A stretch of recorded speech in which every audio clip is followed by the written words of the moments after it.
Bom, então passamos ao nosso debate, já que estamos com um tempo bem curto, né, para concluir a nossa discussão.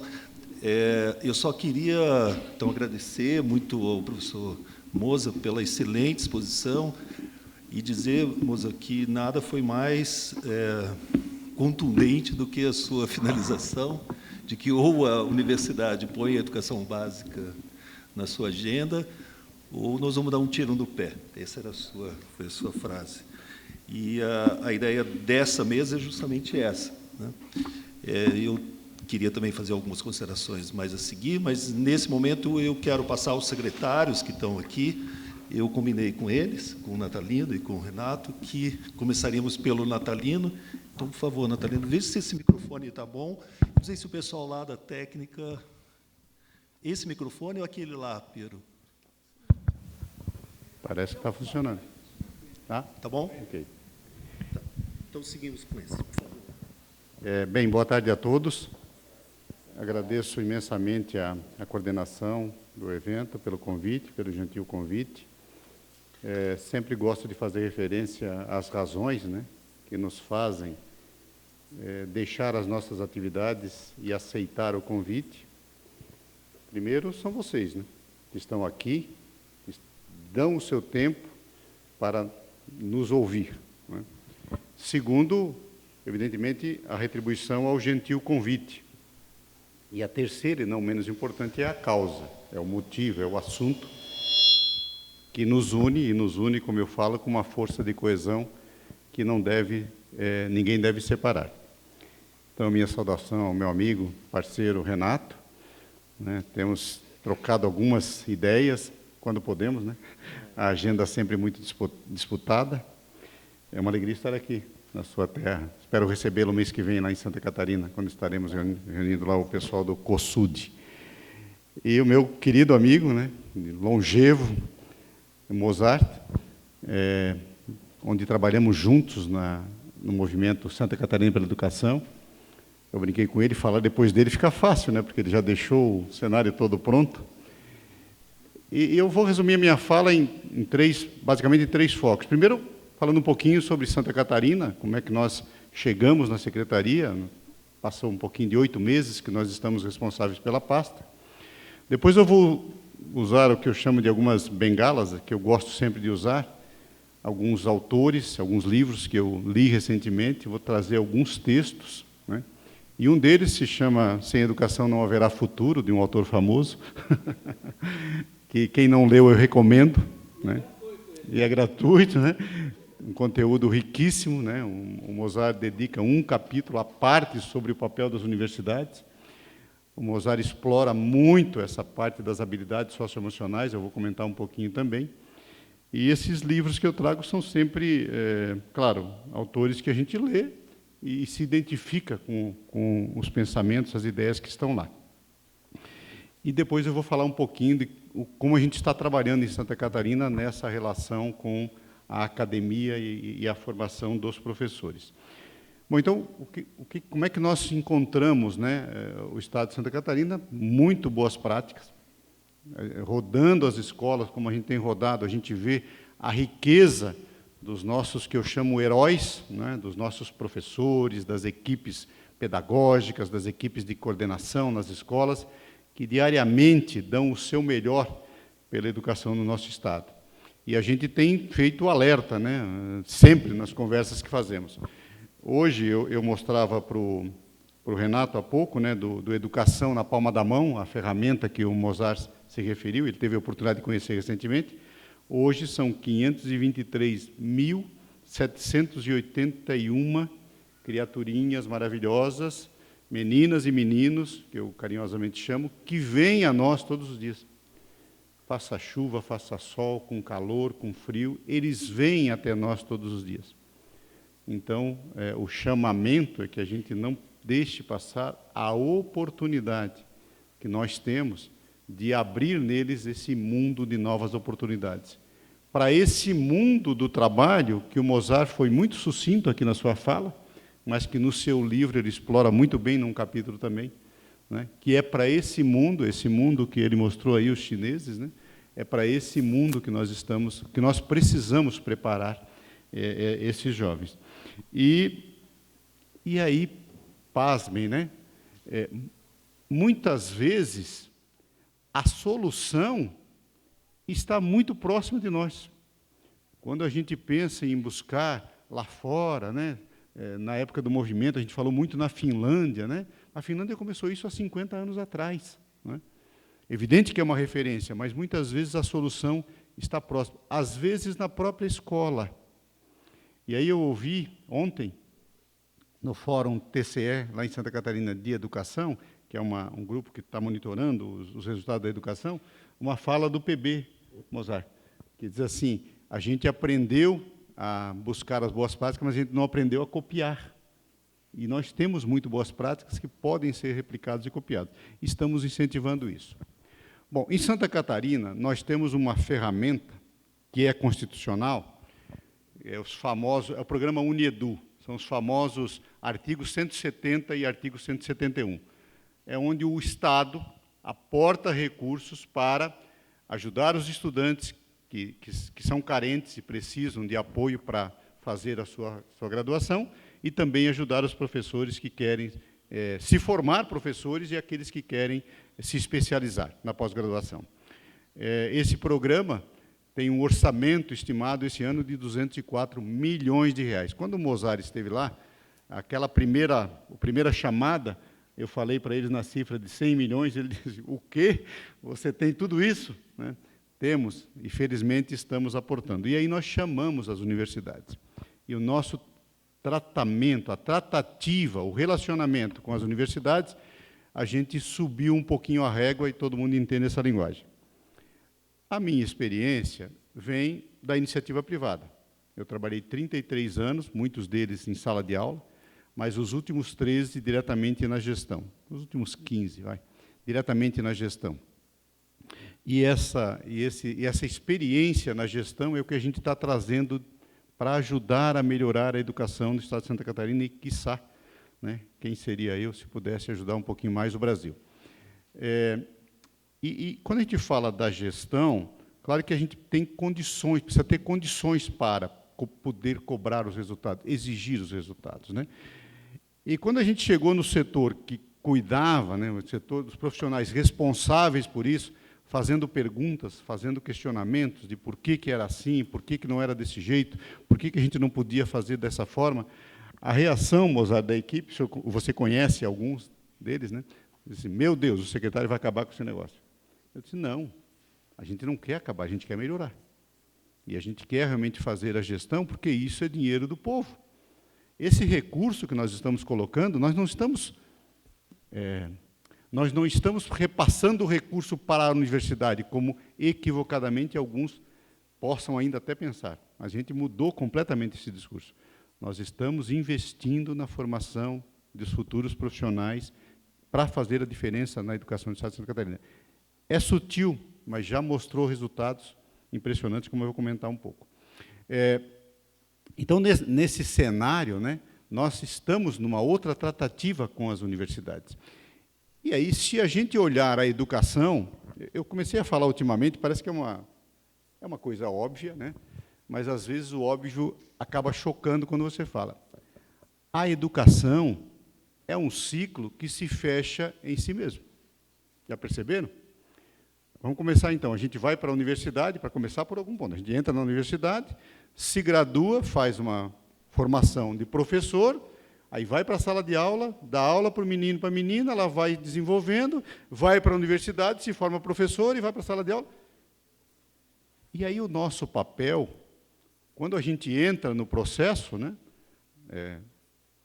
a minha passagem e a passagem de alguns que estão comigo na secretaria é temporária. Então, eu entendo que o nosso desafio é usar o princípio de Granovetter, eu não sei se todos conhecem, né? Achar um elo que a gente possa chamar de elo fraco, onde faça perguntas e cause um desconforto para que a gente possa manter a régua em alta e subindo cada vez mais. E o que a gente tem feito muito isso lá é exatamente nesse sentido, assim, de trazer provocações Eu falo sempre aqui, meu papel aqui é provocá-los, o meu papel é questioná-los, né? Os 5 porquês, é uma ferramenta japonesa. Quando você faz o primeiro porquê, parece um negócio complicadíssimo, aí você vai descendo, vai descendo. Quando você chega no 5º porquê, era um problema desse tamanhinho, que não foi resolvido, e que poderia ter sido resolvido com pouco investimento, virou um grande problema, que vai exigir um grande esforço, um grande investimento. Isso é um pouco a teoria das janelas quebradas, que eu tenho repetido várias vezes nas nossas discussões lá em Santa Catarina. E é com base nessa teoria que a gente tem implementado algumas, inclusive, ferramentas e práticas inovadoras. Bom, então, quando a gente fala na formação de professores, e aí eu vou buscar aqui as minhas bengalas, né? Essa ferramenta, só finalizando, né, que o Mozart comentou, a gente tem hoje na palma da mão todas as informações estratégicas da educação no Estado de Santa Catarina. Eu tive a alegria de ser convidado para apresentar para o secretário de Educação Básica do MEC, o Jânio Macedo, e mais alegria ainda quando o Mozart estava conosco, né? E lá a gente mostrou, o próprio Mozart disse, eu não conheço isso no Brasil, e por conta disso, a Cecília, que é a nossa presidente no CONSED, me deu a honra de apresentar na próxima reunião. Já fiquei triste porque o Renato disse que não poderá estar lá, mas farei a apresentação dessa ferramenta, então, para os colegas. A minha encomenda para a equipe foi, eu gostaria de ter na mão algumas informações estratégicas para a tomada de decisão na educação do Estado de Santa Catarina. A minha encomenda foi essa. Em 3 meses, a equipe desenvolveu em casa, porque os dados, as informações, a gente já tinha. Elas só não estavam, na linguagem técnica, mineradas, né, e colocadas no aplicativo. Então, resumidamente, é isso. Todos que estão indo lá e conhecendo estão falando maravilhas da nossa ferramenta. Então, eu busco... É dentro do Power BI. Exatamente, né? Então eu vou citar aqui algumas frases desses autores que eu referencio aqui. O primeiro deles é do livro Escolas Criativas, do Ken Robinson. Muito interessante, fantástico, eu recomendo, que acho que todos que trabalham com educação deveriam ler, né? Ele fala muito no desenvolver o sentimento de pertencimento, e antes mesmo de ler o livro dele, a gente já comentava isso, já provocava as equipes. Fiquei muito feliz quando eu troquei algumas ideias com o Jânio, e ele disse, coincidentemente, estou lendo. Estou lendo o mesmo livro. E um outro livro que eu vou comentar daqui a pouco, ele esteve no meu gabinete, se você me empresta, ele levou. Está lá no gabinete dele, né? O Mozart viu lá. Então, nesse livro, ele fala muito do papel do professor, né? Ele fala que a verdadeira chave para transformar a educação é a sala de aula, né? Eu tenho falado, nós estamos discutindo muito lá agora a base, né, do currículo em Santa Catarina, e é claro que é uma ferramenta, é um conteúdo fantástico, mas dentro das 4 paredes, né, é o professor que realiza. Então, nós precisamos de bons professores para fazer acontecer. Nesse livro, ele fala assim, os grandes professores são o coração das melhores escolas. Os grandes professores podem preencher 3 objetivos essenciais: inspiração, confiança e criatividade. Então, fazer com que os alunos não percebam a escola como enfadonha, cansativa, é papel do professor, sim, né? Desenvolver neles um sentido de curiosidade, abrir neles um mundo de novas oportunidades. O Mozart aborda isso com muita propriedade, né?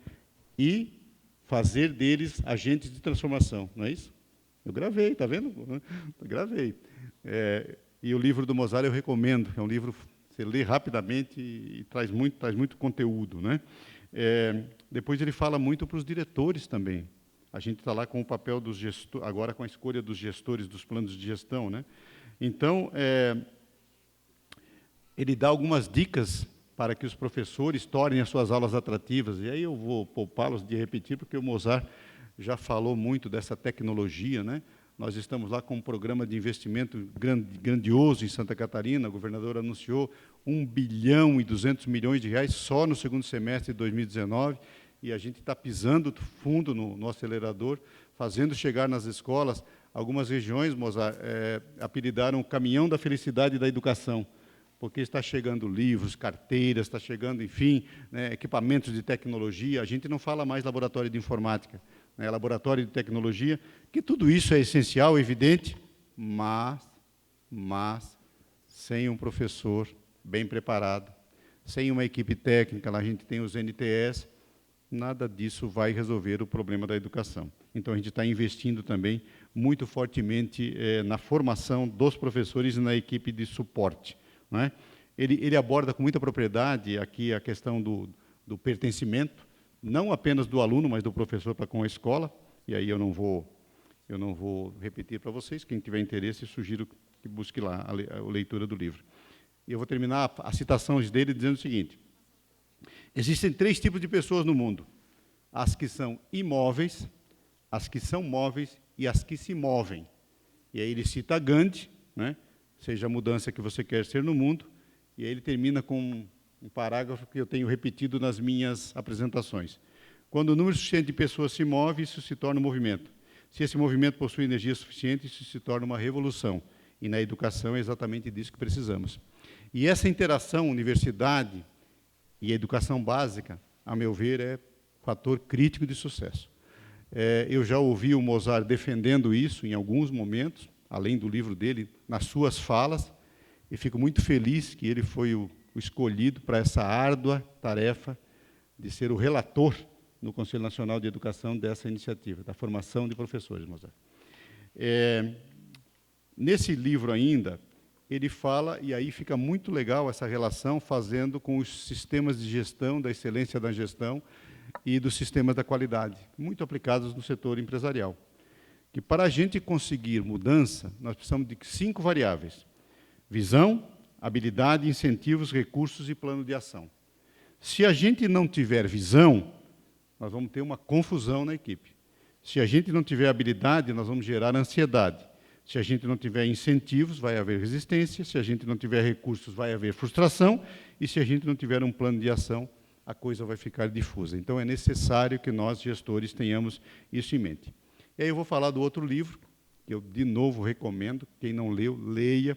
Acho que todos que trabalham com educação no Brasil deveriam ler, que é o livro que eu falei, que o Jânio sequestrou lá, o meu emprestado, País Mal Educado, do Daniel Barros. Ele até escreveu País Educado, daí ele risca a palavra educado e escreve em cima mal educado. E aí ele repete esse estudo da Bernadette, que o Mozart já adiantou um pouco aqui. E aí eu só vou ler o que está escrito lá, tá certo? É uma discussão profunda sobre o que se ensina nos cursos de formação de professores é fundamental.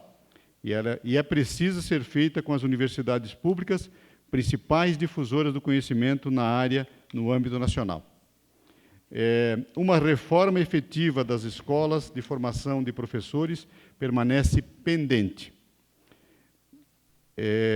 Aí essa Bernadette, né, os estudos delas, ela diz que há um abismo entre a academia e a educação básica. Os acadêmicos, muitas vezes, passam direto da graduação para o mestrado, depois para o doutorado, e aí se formam formadores de professores, sem que eles mesmos tenham tido experiência relevante no chão da escola. As licenciaturas falham no cumprimento do seu papel mais elementar, ensinar a ensinar. A Bernadette observou também que as professoras primárias, recém-formadas em pedagogia, geralmente não sabiam como alfabetizar uma criança. E aqui eu reporto o trabalho que vem sendo feito pelo Instituto Ayrton Senna, Mozart. Recentemente tivemos um evento lá em São Paulo, alfabetização na 360 graus, né? Alfabetização na idade certa. Se a criança não é alfabetizada na idade certa, todo o processo de educação e aprendizagem fica comprometido. Então, isso é um desafio para nós, gestores. Ele continua: há algo de muito errado na forma como preparamos e selecionamos os nossos educadores. O perfil médio de quem vai para as licenciaturas não é adequado. É o livro ainda, tá? É o Daniel que está dizendo. A escolha de quem se torna professor no Brasil é feita de forma muito menos criteriosa do que a de quem vira advogado, engenheiro, enfermeiro ou médico. Se o objetivo é ter uma educação básica de qualidade, esse talvez seja o maior símbolo de como ainda não acertamos o caminho. Uma pesquisa patrocinada pela Unesco em 2009 mostrou que metade dos matriculados nas graduações que levam à docência não queriam ser professores. E nós estamos falando de investimento em recurso público. Nós estamos falando em investimento do recurso do povo. No livro, ainda, Escolas Criativas, ele é bastante enfático, e, aliás, o Mozart também trata disso com muita propriedade, e, às vezes, os gestores esquecem. O que a gente perde de recursos com abandono, com evasão e com repetência é monstruoso. O Mozart fala, se bem me lembro, 27,5 bilhões de reais. 27,5 bilhões de reais. É muito dinheiro. É muito dinheiro. Porque é evidente que é relevante o Estado, o país, oferecer a educação de jovens e adultos. Mas a educação de jovens e adultos tem que ser para uma parcela que não teve oportunidade, por uma série de razões, né? Mas nós temos gente em idade de educação regular fazendo EJA. Ele evadiu da educação regular. E a gente não leva em conta esse custo, o custo do abandono. E no livro do Ken, ele fala que o que a gente joga fora com abandono e repetição é muito maior do que ações que a gente oferece nas escolas para que isso não aconteça. E aí o Renato me perguntava, o que você está fazendo lá? A gente fala da necessidade dessa conversa informal entre nós, que a gente lida com os mesmos problemas, né? Pode ser em maior ou menor escala, os desafios, vamos falar em desafios, não problemas, os desafios existem para quem está responsável pela pasta, que deve ser, né, a mais relevante de cada Estado e do país que queira ser diferente, né? E a gente está lidando dessa forma, né? Trabalhando com a questão preocupado, evidentemente, com a questão da remuneração, mas eu vou pegar aí o gancho na fala do Mozart, que não é só a remuneração o fator de motivação para que o jovem queira ser estudante, para que o professor queira estar em sala de aula motivado, animado, etc., e fazendo a diferença, né? Quando eu falei para as universidades que nós temos 200 mil estudantes no ensino médio, parece que eu falei uma coisa assim, que caiu do céu, né? O que esse louco está falando, né? Eu disse para eles, é dali que vêm os seus futuros alunos. É uma coisa óbvia, evidente. Por que vocês não estão dentro das nossas escolas? Por que esses alunos, que são mais de 20 mil hoje bolsistas em Santa Catarina, não estão na sala de aula? Não estão lá, motivando os nossos alunos a fazerem um pré-vestibular, dando aulas de reforço como monitores, se oferecendo para ajudar os professores, né? Voluntariamente, eles estão recebendo recursos do Estado. Por que esse estudante precisa fazer um estágio? Por que ele não vai fazer um estágio sério dentro da sala de aula? As escolas estão abertas. Então, foram essas provocações que nós fomos fazendo e que hoje a gente já vê diferença. Faz uns 2 meses, mais ou menos, o presidente da CAF, que fala pelas 16 universidades comunitárias que nós temos no Estado, veio até nós trazendo, ele disse, secretário, a gente não está trazendo nada pronto, a gente está trazendo uma provocação que ainda não está pronta para a gente concluir juntos nessa linha que o Mozart provocou. Nós precisamos trabalhar junto, nós precisamos formar os professores que a escola do Estado e do município vai precisar. Então, a gente precisa trabalhar juntos nisso, né? E o Daniel de Barros também fala, eu vou buscar aqui a colinha, ele fala exatamente nesse desafio de a gente formar a base, a partir da base, formar bons professores. Mozart aborda isso com propriedade e o Daniel também. A base curricular se estrutura nas competências que dialogam entre si, etc., etc. Só que a presença desses conceitos no documento, de forma alguma, garante que essas ideias chegarão à ponta. O maior desafio, e aí entram os senhores, é ensinar os professores a desenvolver essas habilidades pedagogicamente. Isso, aí ele vai mais ainda fundo, quando nem os pesquisadores do tema têm total clareza sobre como fazê-lo. Então, a gente precisa realmente dar as mãos, trabalhar junto, trabalhar em conjunto, para que nós tenhamos, de fato, uma educação pública de qualidade. E eu vou finalizando, Eduardo, antes que você me corte, acho que já falei demais, só para trazer para vocês alguns números, e aí focado na formação de professores que a gente tem em Santa Catarina. A gente está chamando do mapeamento do investimento em licenciaturas, né? E uma premissa que aí é minha, né? Da minha carreira, da minha história, o Mozart conhece bem. O que a gente faz em Santa Catarina não é nosso, não é meu, é nosso, né? Então, as práticas que a gente tem lá estão disponíveis. Se o Renato e a equipe quiser, vai lá, troca figurinhas. Aliás, já começamos a fazer isso, né? O pessoal de São Paulo já esteve lá conhecendo como é que a gente faz a gestão da alimentação escolar. A gente já veio aqui no Paraná copiar um modelo, né? A gente está fazendo, copiando, sim, uma prática de gestão do transporte escolar, porque eles estão na nossa frente. O Educação na Palma da Mão está disponível. É só ter equipe aqui que queira desenvolver. Eu tenho certeza que o Renato tem esses dados por aí. Eles só precisam ser minerados e trazer para a palma da mão. Então, conhecimento a gente só ganha. Quando compartilha, a gente só ganha. A gente nunca perde. Eu trago uma ideia, o Renato traz uma, cada um de nós sai com aquela que tinha mais uma. Se eu ficar só com a minha, que ganho eu vou ter. Se ele ficar só com a dele, que ganho ele vai ter. Bom, nesse programa, a gente tem, então, o artigo 171, que é o Fundes, aí eu vou ter que buscar aqui a colinha, que é o Fundo de Apoio à Manutenção e Desenvolvimento da Educação Superior. Nós temos, em 2019, a previsão de R$ 7.800.000 para 1.455 estudantes ou professores beneficiados. Perdão. Na linha de estudo e pesquisa, que aí é uma outra rubrica, nós temos R$ 5.801.000, com 3.816 participantes. No artigo 171, nós temos também para estudo e pesquisa 2.337.000, com 450 beneficiados. E no artigo 170, que é o PROESD é o Programa de Educação Superior para o Desenvolvimento Regional, tudo ferramentas, tudo ações de Santa Catarina, 8.036.000, com 1.692 beneficiados. Esse pacotinho aqui, que aí é focado na formação de professores, para 2019, somam mais de R$ 24 milhões, com 7.413 beneficiados. De onde é que veio essa oferta, né, dos programas que nós oferecemos? Licenciatura em Letras em Inglês, licenciatura em Química, em Física, em Educação Quilombola, Habitação Pedagogia, Indígena Caingangue, Habitação Pedagogia, e Indígena Xoclém, Pedagogia também. Nós fizemos uma pesquisa. Então, não é mais o programa que a universidade quer oferecer, não, é um programa que interessa ao Estado.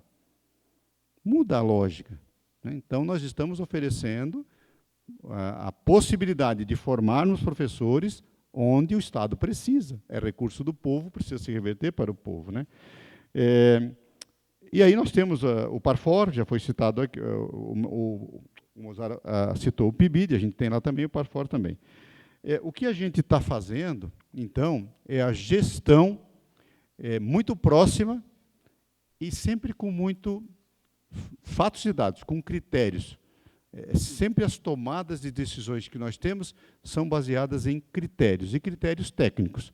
Portanto, o nosso desafio é mostrar para a sociedade o nosso zelo, a nossa preocupação com a boa gestão e aplicação dos recursos públicos. O que nós temos cobrado de todos os parceiros, e não tem sido diferente em relação à academia em Santa Catarina, né? Que todas as iniciativas que venham até a Secretaria, e a gente tem recebido muitas boas ideias e provocações, a nossa devolutiva mostra para a gente como é que nós vamos mostrar para a sociedade que esse investimento está ajudando a melhorar a qualidade da educação no Estado de Santa Catarina. Se a gente tiver indicadores que a gente possa avaliar e acompanhar isso, a gente já tem mais de meio caminho andado para que a parceria seja consolidada. Então, é um pouco assim, né? Eu costumo dizer que eu gosto de falar o que eu penso que as pessoas devem ouvir, né? Porque tem coisas que as pessoas gostam de ouvir, tem coisas que as pessoas precisam ouvir, né? E e como a nossa missão, né, que foi nos concedida, né, que foi nos dada pelo governador, né, ele fez o desafio, ele me apresentou o desafio da gestão. E a maior preocupação lá em Santa Catarina está no ensino médio, não deve ser diferente no Brasil inteiro, né? E aí a gente está, sim, com muitas iniciativas no ensino médio. E aí vem a provocação da academia. Vamos trabalhar juntos. Venha para dentro da escola, traga os seus alunos. Os professores que estão se formando, traga para fazer uma vivência, né? Essa residência pedagógica. Nós queremos fazer, aliás, nessa tratativa com o presidente da CAF, uma residência pedagógica efetiva, que os professores que estão se formando passem lá um semestre efetivo dentro das nossas escolas, né? Para que a gente possa realmente motivar os alunos no ensino médio, mas os problemas do ensino médio não começam no ensino médio. O Educação na Palma da Mão mostra claramente isso para nós. A gente já pediu ajuda para o Instituto Ayrton Senna, para a Fundação Lehman, para o Instituto Natura, esses bons parceiros que a gente tem aí. A gente precisa fazer um trabalho com os alunos do 5º para o 6º ano, porque os alunos saem da unidocência e vão para a pluridocência. Tem pesquisas que mostram que se um aluno, não sei se é no livro do Mozart, um desses que eu li aqui, que diz que se o aluno do 1º ao 5º ano encontrar um penal na sala de aula, para quem que ele entrega? Para a professora. Se um aluno do 6º ao 9º ano encontrar um penal, para quem que ele entrega? Na secretaria. Porque ele perde a referência. Então, a gente precisa fazer um trabalho com os pais e com os alunos, dizer, olha... O penal. Ele fala no penal. A gente sabe. É exemplo, né? Mas a gente precisa fazer um trabalho com os pais. Olha, seu filho, ano que vem, você tem um desafio grande para nos ajudar. Ele vai sair da tia, da professora, ele vai para 8 professores. Se não tiver ainda no contraturno, outros. Então, nos ajudem. E depois a gente tem um trabalho sério também do 9º para o 1º. Do 9º ano para o 1º. A virada, né? É um salto grande. A gente tem perdas ali. E aí, chega no ensino médio com problemas de aprendizagem. Não tem base em matemática. O Mozart citou na graduação. Mas ele começa lá no médio, lá mesmo. Ele chega no médio mal preparado de matemática. Hein? E aí, hoje, a gente tem aqui, região por região, estado inteiro, quantos alunos, o Renato estava me perguntando, mas como é que é isso? O professor alimenta, a chamada todos os dias varia. Ele alimenta a chamada, esse número que eu disse para vocês é diferente do de ontem e vai ser diferente do de amanhã. Né? E a gente tem aqui num campo desempenho do aluno, como é que está o aprendizado? Quantos alunos tiveram nota mais do que 6 nas disciplinas? Linguagem, ciências humanas, ciência da natureza, matemática, física, química, de todo o Estado. Né? Legal, muito bem. Então, a gente tem fotografia do Estado. Aí, nas 36 regiões, a gente filtra. Região tal. Pronto, aí o gestor daquela região, o coordenador, já tem um mapa só da sua região. Aí a gente seleciona município. Pronto, aí ele tem os dados só das escolas do município. Aí a gente escolhe a escola. Então, ele tem o dado da escola. Quando eu falei para vocês que a solução, às vezes, está na própria escola, a gente foi numa escola em São Miguel do Oeste, Mozart. São Miguel do Oeste. Abrimos a Educação na Palma da Mão, eu sempre chego na escola perguntando quantos alunos tem, quantas turmas tem, até para ver se o gestor está usando. Né? E aí eu digo, como é que está o desempenho dos alunos? Aí a gente abriu os alunos do ensino médio, o desempenho em matemática, uau, ajudando a subir a média. Os desempenhos dos alunos do ensino fundamental, não. Aqui, gestor, ó, põe esses professores para conversar entre si, na própria escola. Aí você vai dizer, espera aí, secretário. Então, eu sou gestor, eu vou chamar a minha turma e vou dizer assim, a nossa fotografia não está bonita aí. Vamos baixar a exigência, que daí a nossa fotografia vai bonita. Essa semana, Mozart, os gestores estão recebendo. Tem mais um painel que a gente já tinha quando a gente apresentou, foi desenvolvido depois. Eu brinco com o pessoal que isso aqui é igual a obra de Gaudí, lá em Barcelona, a catedral, né? Diz que é igual a obra de Deus, não termina nunca a reforma. Isso aqui também, o pessoal está sempre trazendo um painel novo. Um dos últimos painéis foi painel da escola. Sabe o que o gestor está vendo lá? Isso que a gente está vendo, mas ele está vendo o IDEB da escola dele e o SAEB da escola dele. Então, pronto. Então, não adianta baixar a régua para você ficar bonitinho na foto aqui, porque a nossa régua é o SAEB, é o IDEB. Então, a gente está evoluindo, e aí o Renato já tem aqui, a gente está copiando lá. Como é que se chama aqui? Prova o quê? Paraná. Prova Paraná. A gente está fazendo a avaliação Santa Catarina, que é a metodologia, é a régua para a gente manter, aliás, não só manter, como subir. Então, é um pouco assim, perdoe se eu me alonguei um pouco, Eduardo. Eu tentei ser sintético, mas é tanta coisa para falar, e a gente precisa selecionar o que de importante falar.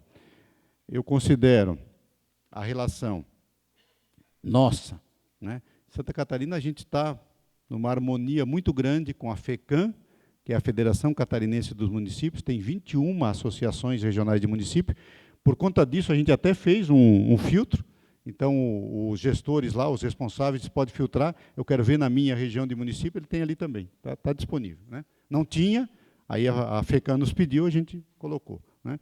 Então, a nossa relação tem sido muito boa com a Undime, com a FECAM, e esse trabalho todo a gente tem construído muito em parceria. E a relação com as universidades, e aí talvez vocês, né, é melhor vocês ouvir deles do que de mim, né, dizendo, num encontro recente que tivemos com o governador, que eles nunca se sentiram tão à vontade para tratar das questões, né, de educação, que envolve universidades e Secretaria de Educação, e também espaço para apresentar as suas ideias. Que ideias que a gente está construindo juntos. Então, é mais ou menos assim, talvez, espero ter contribuído aqui para o debate, e me coloco à disposição para dúvidas ou questionamentos. Aliás, se a gente não tiver tempo de falar aqui, a gente criou uma ferramenta Fale com o Secretário. E é impressionante o que temos recebido de lá. Pais, alunos, professores, pessoal administrativo, né? Lá não é para fazer denúncia. Aparece denúncia, o pessoal já diz, isso aqui é na ouvidoria, né? Ali a gente quer ideias, propostas e sugestões. E é impressionante o que tem aparecido, né? Primeiro, muitas delas a gente já está trabalhando. Então, a gente diz, agradecemos, isso aqui já está sendo trabalhado.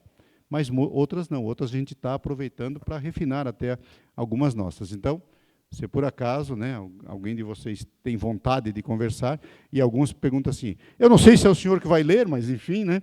Só que o pessoal não responde sem passar pelo nosso crivo, né? E eu tenho sido muito incisivo assim, tem que carregar nas tintas, tem que reforçar que a gente está trabalhando, que a ideia vai ser colocada no radar e etc., né?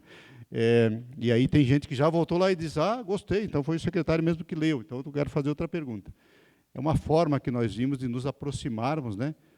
Santa Catarina talvez tenha números menores do que o Paraná, nós temos 1.071 escolas, 523 mil alunos, tem mais as unidades centralizadas, dá 1.273 unidades, 1.275. Então, é uma forma que nós vimos de nos aproximar de todo o público. Finalizando, e aí está também no Educação na Palma da Mão, uma avaliação institucional. Esta avaliação foi voluntária. E de um público-alvo de 600 mil potenciais participantes, a gente teve uma devolução de mais de 160 mil respostas. Mais de 25% de respostas é uma amostra e tanto. A gente avaliou 4 variáveis, né? Na ótica daquela que nós chamamos de aldeia, a gente tem repetido muito o princípio, o ditado africano, aliás, o primeiro que eu ouvi falando foi você, né? Que é preciso toda aldeia para educar uma criança. A gente começou e trouxe isso logo no início da gestão, e é impressionante como esse termo pegou. De vez em quando eu recebo de um gestor, de um coordenador, aldeia se movimentando, aldeias, né? É impressionante isso. Então, veio da aldeia, né? Na visão da aldeia, dos elementos da aldeia, o que é importante e onde a gente precisa melhorar.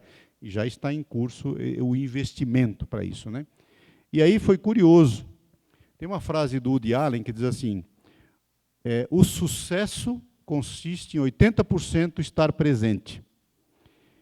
E a secretária adjunta, e eu, a Carla, e eu, temos rodado o Estado, né? Eu confesso a vocês que menos do que eu gostaria, por conta da agenda.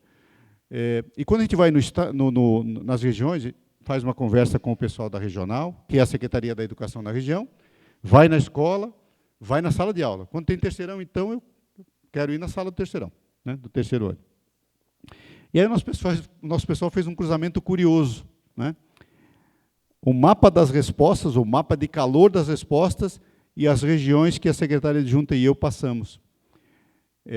Onde a gente passou, a participação foi bem mais intensa. E agora, claro, a gente está agindo, né? Está entregando livros na biblioteca, está preocupado com a ambiência da biblioteca, está entregando móveis, carteiras, cadeiras, que muitas escolas esperavam, né? E a gente está dando respostas àquilo que foi apresentado nessa pesquisa. Porque daqui a pouco a gente vai fazer uma nova pesquisa. E aí aquelas pessoas vão ver, poxa, ó, realmente, estão agindo. Eu diria que base de tudo, continuo repetindo, é gestão. Aliás, livro do Mozart, livro do Daniel, livro do Ken, de pé a ponta, gestão, gestão, gestão. E essa causa, né, essa determinação, e eu vou finalizar com uma frase do Aristóteles, que está na minha dissertação de mestrado, e que eu uso, via de regra, eu uso nas minhas apresentações, que considero um pilar, fator crítico de sucesso na gestão, que é a busca permanente pela excelência. A frase do Aristóteles diz: excelência tem que estar naquilo que a gente faz. A excelência não é um ato, é um hábito. E quando a gente faz da busca incessante pela excelência a nossa bússola, o nosso rumo, o nosso foco, acho que tudo que vem na sequência é consequência disso. E, para finalizar mesmo, né? Lado das soluções. Eu aprendi com o professor, ele finalizando, aí o pessoal, agora ele vai terminar de falar. Para finalizar mesmo. Você tem a opção. Você pode escolher o lado do problema. Ou você pode escolher o lado da solução. Quando você escolhe o lado da solução, todas as barreiras são transpostas e fica mais fácil de você conseguir êxito nos seus objetivos. Mas tem gente que é craque em ficar do lado do problema. Então, você tem uma barreira, o outro tira e você bota outra barreira. E você vai criando barreira. Lado das soluções. Isso a gente tem procurado lá, tem procurado instigando as equipes, né? E, felizmente, essas nossas premissas chegaram, eu diria a vocês, na minha leitura, e para minha felicidade, bem mais rápido do que eu imaginei que chegaria onde a educação acontece. A educação não acontece no prédio da secretaria, a educação não acontece no prédio da coordenadoria regional, ou como é que cada estado chama o seu elo regional. A educação acontece na escola. A educação acontece na sala de aula. E tem uma frase do São Walton, e eu vou parafraseá-la, ele, numa convenção anual, sabem quem é esse cidadão, né? Pobrezinho lá, criou a rede Walmart e tal. Então, falando para os seus milhares de funcionários, está num livro Oportunidades Disfarçadas, muito bom. Ele diz assim: na minha empresa, todo mundo tem que trabalhar para o cliente. Se você não trabalha para o cliente, você tem que trabalhar para quem trabalha para o cliente. Fora isso, você não tem muita serventia na minha empresa. Ele falou aos seus funcionários. O que eu tenho falado na Secretaria da Educação? Todos temos que trabalhar para a sala de aula. Quem não trabalha em sala de aula diretamente lá, quem não é o professor, tem que trabalhar para que o professor tenha as melhores condições para fazer bem o processo de ensino-aprendizagem.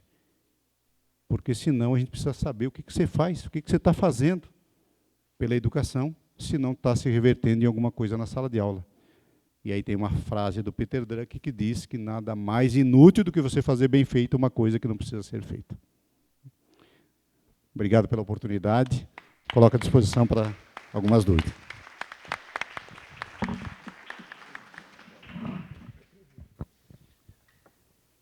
Bom, sem maiores demoras, né, porque a gente está com o tempo mais restrito, passo aqui a palavra ao secretário Renato Feller.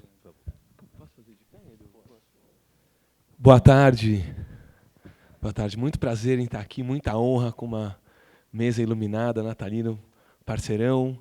O Mozart é um mentor, né, Mozart? A gente se conhece há muitos anos já, e ele me inspirou muito. Edu, obrigado pelo convite, né, uma plateia tão ilustre. Eu queria falar basicamente duas coisas, né, dividir a fala em duas partes. A primeira um pouco sobre a gestão em vários aspectos, Natalina, eu não vou repetir o que você falou, mas a gente se assemelha em muitos aspectos. Tá? Qual que é a nossa principal bandeira? Né? Que a escola, o coração da escola é a sala de aula. E para uma escola ir bem, para o aluno se sentir pleno e para os profissionais da educação se sentirem plenos, a aula tem que ser bem dada. Ela tem que ter gestão, ela tem que ser interessante, ela tem que ser cativante. E cabe à secretaria apoiar os profissionais da educação que apoiam os professores para dar essas aulas. Quantas aulas o Paraná dá?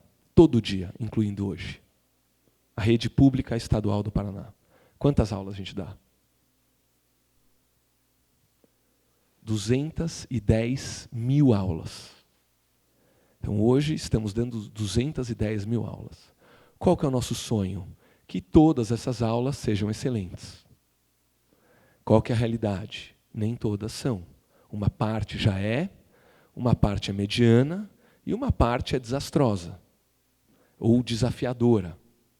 Tem alunos com defasagens sérias, alunos com questões familiares muito sérias. Então, a gente está fazendo uma gestão, ações práticas para ajudar os nossos 60 mil professores a conseguirem dar cada vez melhor essas 200 mil aulas. Então, a gente tem uma ferramenta, por exemplo, é a Prova Paraná, que o Natalino citou, que o professor ele consegue ter uma resposta, o que os alunos estão aprendendo, o que os alunos não estão aprendendo. Outra ferramenta é o tutoria, que é profissionais que não iam à escola, são 400 profissionais do nosso time indo à escola e ajudando essa escola pedagogicamente no que ela precisa. Outra ferramenta muito semelhante à Palma, como que chama? Educação na palma da mão, é o Presente na Escola, onde o professor também faz a chamada online e a gente consegue avisar o pai se o aluno está ou não está presente na escola naquela hora e consegue ter os dados e falar para a escola, olha, escola, você teve ontem 90% de frequência, 95% de frequência. Né? Melhorou, piorou, quais as séries que estão com menor frequência, para a escola poder ter uma ferramenta a mais para atuar. Né? Foi muito interessante o Presente na Escola, porque a escola se mobiliza, né, em favor do aluno entrar em sala de aula. Então, isso é muito interessante. Por exemplo, tinha uma escola de ensino médio que o primeiro ano estava com 95% de frequência, o segundo ano com 70% de frequência, e o terceiro ano, de novo, com 95% de frequência. Então, para o diretor, ficou muito claro, ele não tinha, numa escola grande, ele não tinha aquela claridade. Poxa, eu tenho uma questão séria no segundo ano do médio. Então, está mais fácil. Então, vamos olhar o que acontece no segundo ano, por que os alunos não estão indo à escola, ou estão indo com uma frequência muito menor. Então, são ferramentas desse tipo. Temos muito a fazer e a gente se preocupa em fazer bem feito. Não tantas coisas que nem a gente deveria, mas vamos dizer assim, as brigas que a gente compra, né, como o Prova Paraná, o Presente na Escola, o Tutoria. É muito difícil fazer bem feito, a gente quer fazer bem feito. Né? Então, a Tutoria está melhorando, a Prova Paraná está melhorando, o Presente na Escola está melhorando. O Presente na Escola, desde que a gente lançou, a gente está com 50 mil alunos a mais na escola todo dia. Ontem, por exemplo, a gente teve 90,5% dos alunos dentro de sala de aula. 90,5%. Dos 100% que deveriam estar em sala de aula. Quando a gente ia, é uma média que acontece, está acontecendo agora, 91, 90, 91,5, né, alguns dias muito bons. Quando a gente começou a medir os dados, estava abaixo de 85% de frequência. E esse estímulo fez os alunos irem mais e as escolas sentirem, verem o resultado, gostarem de bater os 100%. Algumas escolas batem 100% de frequência e mostram isso com muito orgulho. Então, essa é a nossa parte lá, falando rapidamente. Né? A segunda parte que eu queria conversar é da parceria com as universidades. O Mozart falou muito bem, né? Uma pessoa que tem muito mais experiência nesse assunto que eu. Sou um daqueles 2,4%, Mozart, que sempre quiseram ser professores. E eu fui professor por mais de 10 anos. E o que eu gostaria de falar para vocês? Principalmente na parte do estágio. A Secretaria Estadual do Paraná de Educação está insatisfeita, né, com o tempo que a gente recebe os alunos das universidades, os estudantes de pedagogia e das outras licenciaturas, dentro das nossas escolas. E, principalmente, o tempo que esses estudantes passam com os nossos alunos. Eu preciso de mais. Então, essa é a parte mais importante da minha conversa. Eu fiquei muito honrado. Tá? Eu quero os alunos de vocês nas nossas escolas. As escolas precisam dos alunos e os alunos, os estudantes, né, das universidades, precisam das escolas para ter mais experiência. A quantidade de tempo que os nossos estudantes universitários estão em sala de aula ou em contato com os alunos, hoje é vergonhosamente baixa. E eu coloco a secretaria de braços abertos para a gente resolver esse problema, parafraseando o Natalino, né, para a gente construir uma solução. Alunos de pedagogia, licenciatura, estudantes de matemática, inglês, química, física, todos estes, eu gostaria de convidar para que eles ficassem mais tempo nas nossas escolas. E eu queria construir isso com vocês. É uma das prioridades que a gente tem. E, nos 8 meses, Edu, eu confesso que a gente avançou muito pouco. Tá? Tivemos algumas discussões, né? Tivemos alguns inícios de conversa, como que a gente vai fazer isso, porque a obrigação legal de estágio está sendo cumprida. Então, os estudantes têm a sua parte, suas horas de estágio cumpridas. Então, a legislação está sendo atendida, mas a prática não está. Então, fica aqui o convite para que a gente aumente muito a experiência do estudante que vá lecionar, que vai iniciar sua carreira como professor ou profissional da educação, para que ele fique mais tempo na escola, principalmente em contato com os nossos alunos. Tá bom? Muito obrigado. Boa tarde a todos.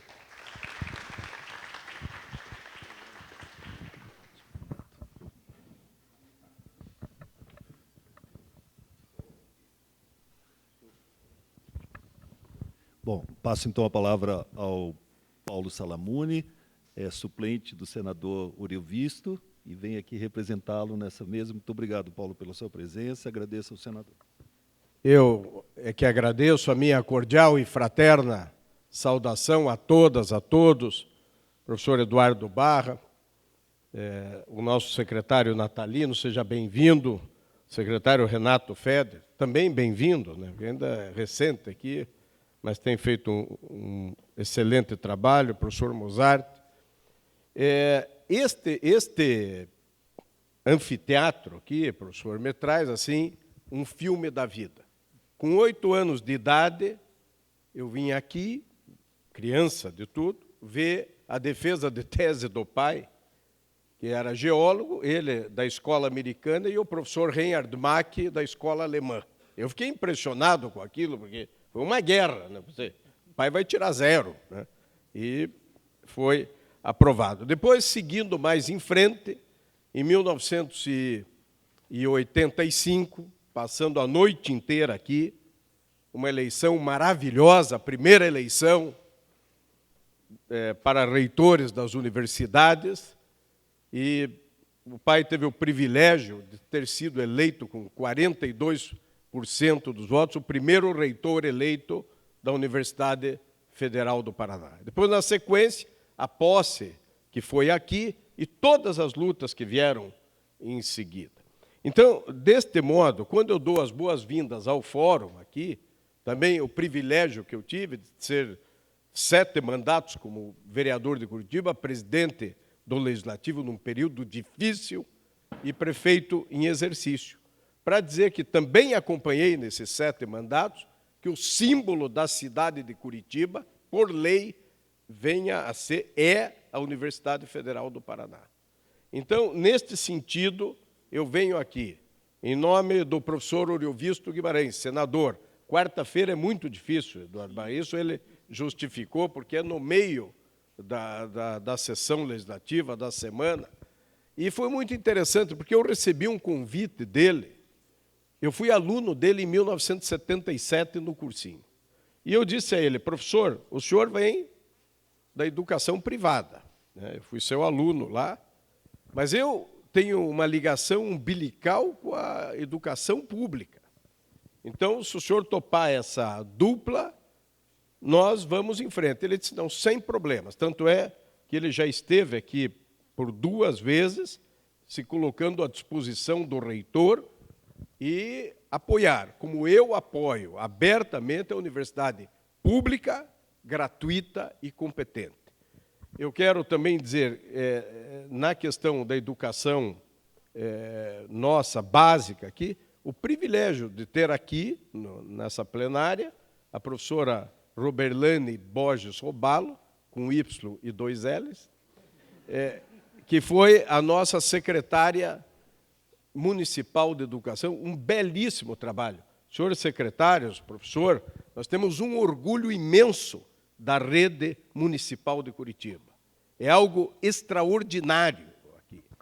E talvez uma das maiores homenagens que o pai, como reitor eleito da Universidade Federal e toda a sua vida dedicada aqui a este ensino, tenha recebido foi exatamente da rede municipal, quando já nos estertores, o prefeito de então, o doutor Gustavo Fruit e a secretária Roberlane, deram o nome de um centro municipal de educação infantil. Aí perguntaram, mas o teu pai foi reitor, teve lá prêmio internacional, né? Disse, não, mas este foi a família fez questão de dizer, não, esta é uma homenagem, que chama-se o CEMEI Professor Riad Salamone, lá no Caiuá, Diadema 2, na periferia da cidade. Então, de modo, professor, eu venho em nome do professor Oriovisto reafirmar este compromisso, eu como homem público, como procurador, inclusive, professor Renato, eu recebi um prefeito hoje que vai numa reunião com o senhor, né, mais tarde, eu vou lá, para dizer que estamos à disposição e dizer, e concluir já com a fala de não vou chamar de colega, porque não me sinto colega dele, um camarista lá do Rio de Janeiro, que diz que não há solução com a democracia. Então, para ele é o seguinte, com todos os problemas da democracia, a única solução é mais democracia.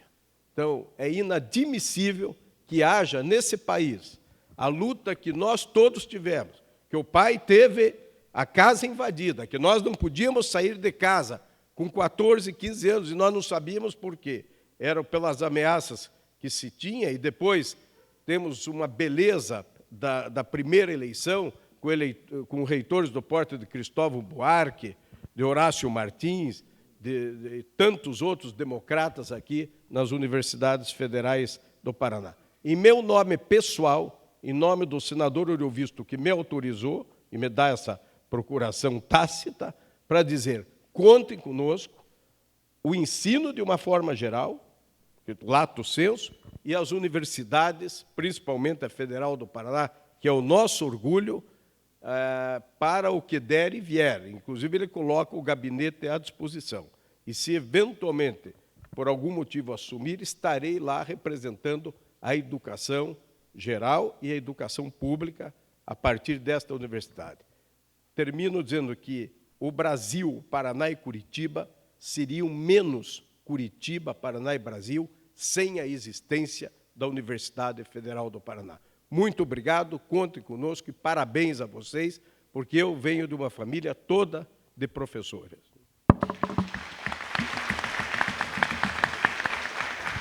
Muito obrigado. Agradeço a todos, então, por esse início aqui do nosso debate. Nós vamos ter pouco tempo para a sequência. Eu só quero, antes de passar a palavra a vocês, imagino que muitos de vocês queiram fazer intervenções, para fazer uma pequena observação, para dar um fecho aqui à discussão na mesa. Quando o professor Moza fez a apresentação, ele, dos itens da sua proposta, ele falou sobre a necessidade de todo aquele trabalho, né, que ele está pensando para propor as diretrizes de formação de professores ser combinado com as redes de ensino, né?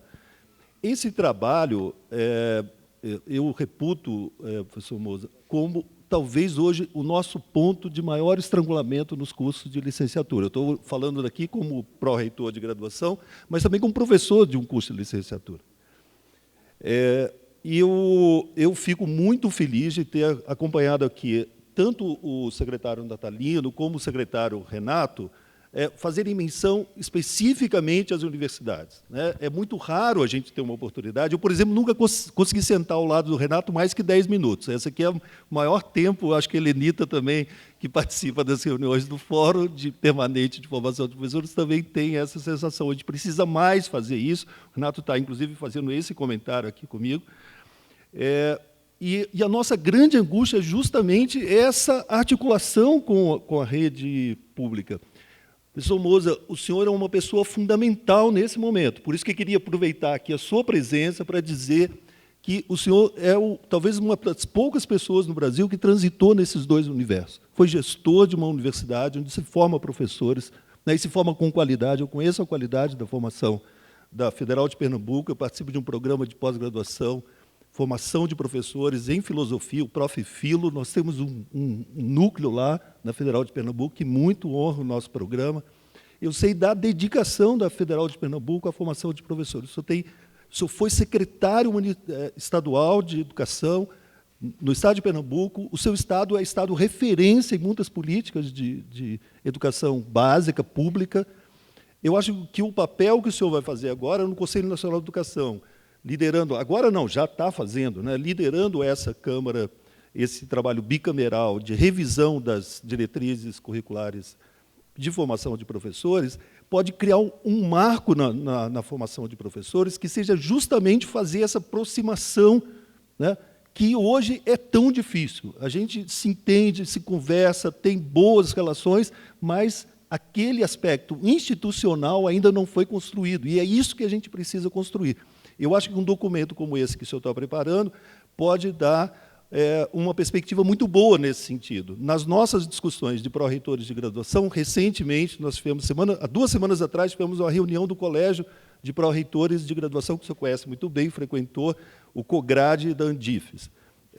E lá esteve presente o professor Carlos Lenusa e o professor Tomás, do MEC. Ambos falaram dessa nova revisão da Resolução 0215, né? E ambos não nos deram nenhuma perspectiva sobre o que vamos encontrar nessa revisão. Eu gostei muito da sua exposição, queria que o senhor pudesse colocar essas suas ideias publicamente para que a comunidade se inteirasse minimamente do que está sendo discutido, né?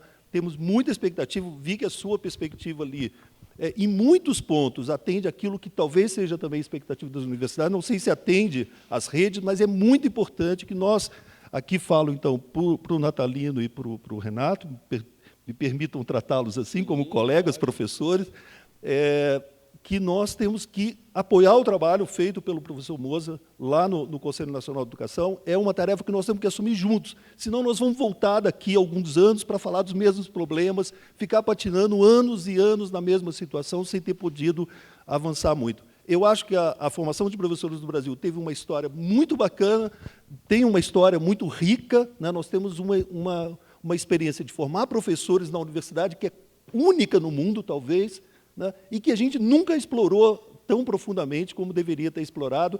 Eu acho que nós temos agora a grande chance de fazer isso, em virtude das condições, né? A gente já acumulou uma história muito grande em torno disso, é preciso que a gente dê um salto de qualidade.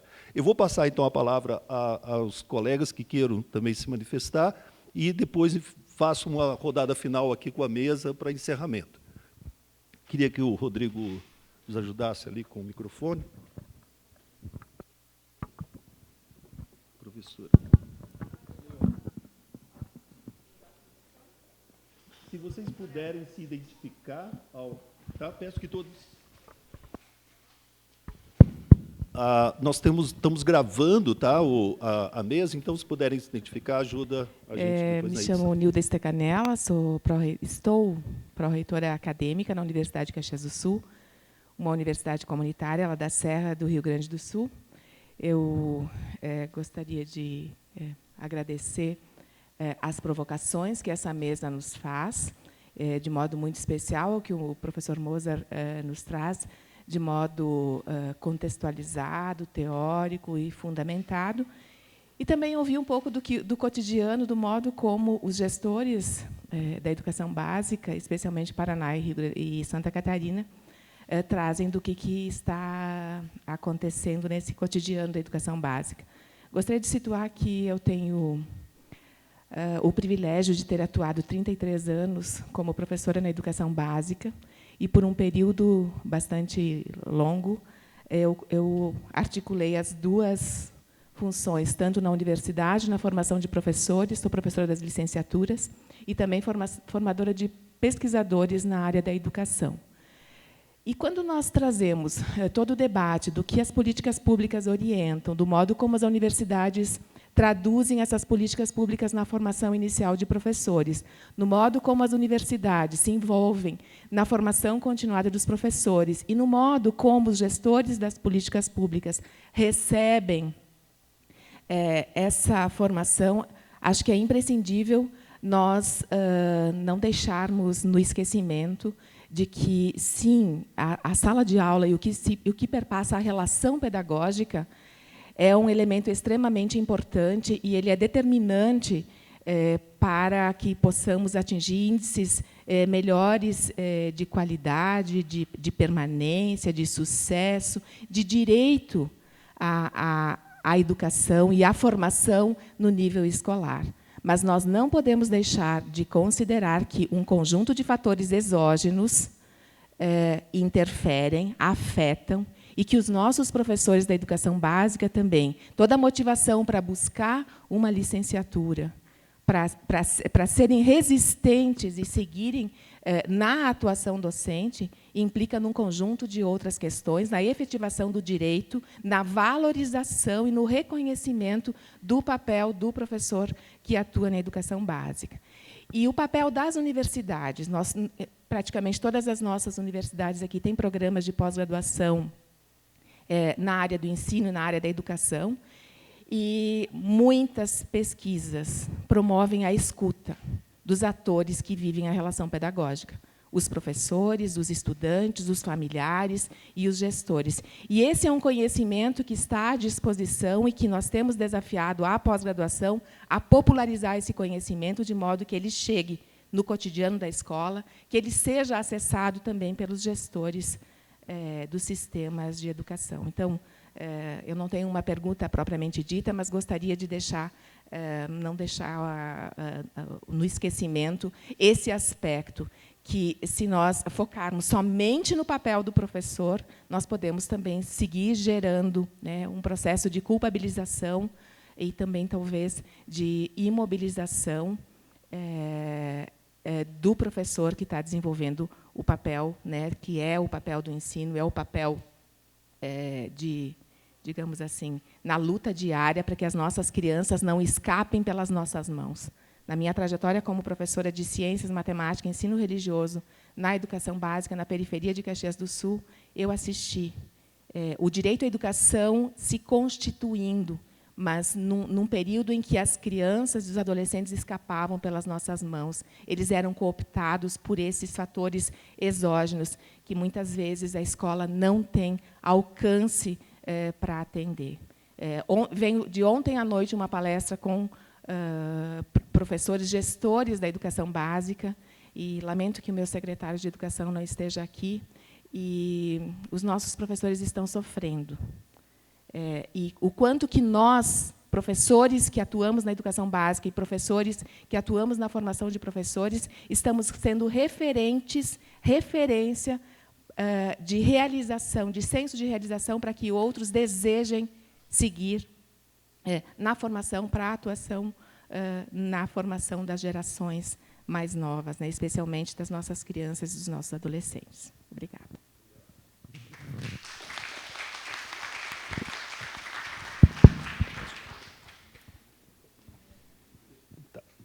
professora Andréa. Antes da professora Andréa, deixa eu só fazer uma observação, aproveito até que você é da casa, eu fico mais à vontade. Nós precisamos fazer intervenções mais curtas para que mais possam participar, porque nós estamos com um tempo bem limitado. Tá bom? Obrigado. Vou ser bem breve, eu sou Andréa Gouveia, sou professora aqui do setor de educação, e o pró-reitor estendeu o convite a todos, por isso vou fazer uso da palavra. E sou também presidente da ANPED, Associação Nacional de Pesquisa e Pós-Graduação em Educação, nesse momento. Já tive a oportunidade de ouvir o Moser numa sessão, numa audiência pública no Conselho, e gostaria de colocar 3 questões que, para nós, da ANPED, são fundamentais. A primeira é perguntar diretamente se, nesse contexto, faz sentido alterar a Resolução 2. Nós temos muitos pontos de acordo do ponto de vista do diagnóstico, mas, de fato, a saída é fazer outra reformulação dos cursos de formação neste momento. As questões que os secretários colocaram, me parece que colocam desafios que são de construir outras práticas. Em que medida a Resolução 2 impede isso? O que nos impede de melhorar o regime de colaboração a partir do que está desenhado nas diretrizes? Nossa segunda questão é: precisamos de uma diretriz que submeta a formação de professores à BNCC, ou a gente precisa de uma formação de professores que dê conta da BNCC, seja ela qual for? Porque é preciso uma formação mais ampla do que uma formação instrumental. Acho que esses são desafios que a gente precisaria e gostaria de te ouvir, mais. E, por fim, fiquei muito provocada com a ideia dos grupos ali. Eu entendo a dimensão de pensar um outro envolvimento, uma outra mobilização na valorização, e acho que isso é muito importante nesse momento histórico que a gente está vivendo, que não é por menor a desconstrução que a universidade está enfrentando, mas essa ideia de cindir uma ideia de pós-graduação e de professores que atuam na graduação me preocupa, porque a Bernadette Gatti, por exemplo, é um grande exemplo de alguém que tem uma produção científica altamente qualificada, uma inserção importante, e está preocupado com a licenciatura, para não dizer de vários, provavelmente, que estão aqui.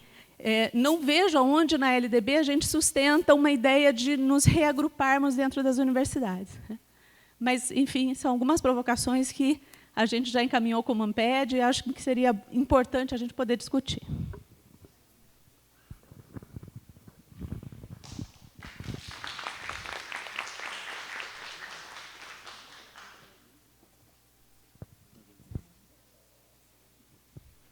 Já que o microfone sobrou na minha mão, deixa eu fazer uma consideração, então. Professor Mozart, em primeiro lugar...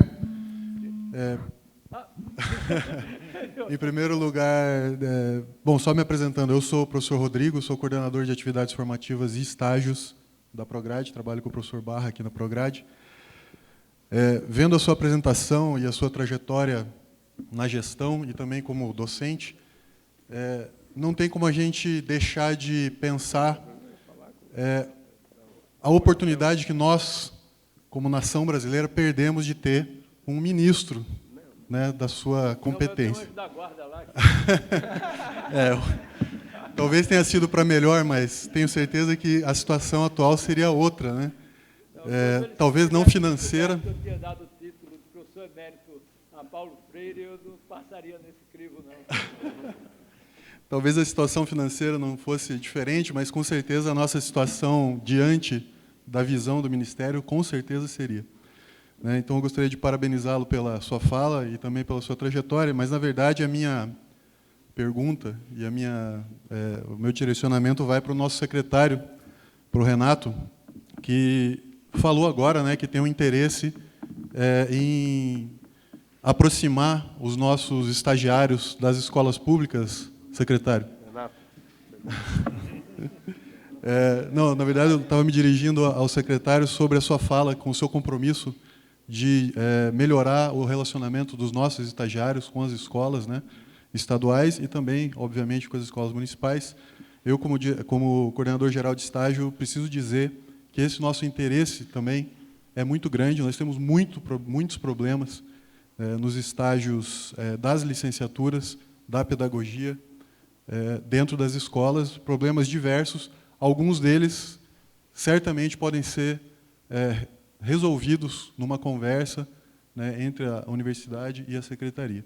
Então, já que o secretário se colocou à disposição, pode ter certeza que nós vamos estar batendo lá na secretaria para conversar sobre essa situação.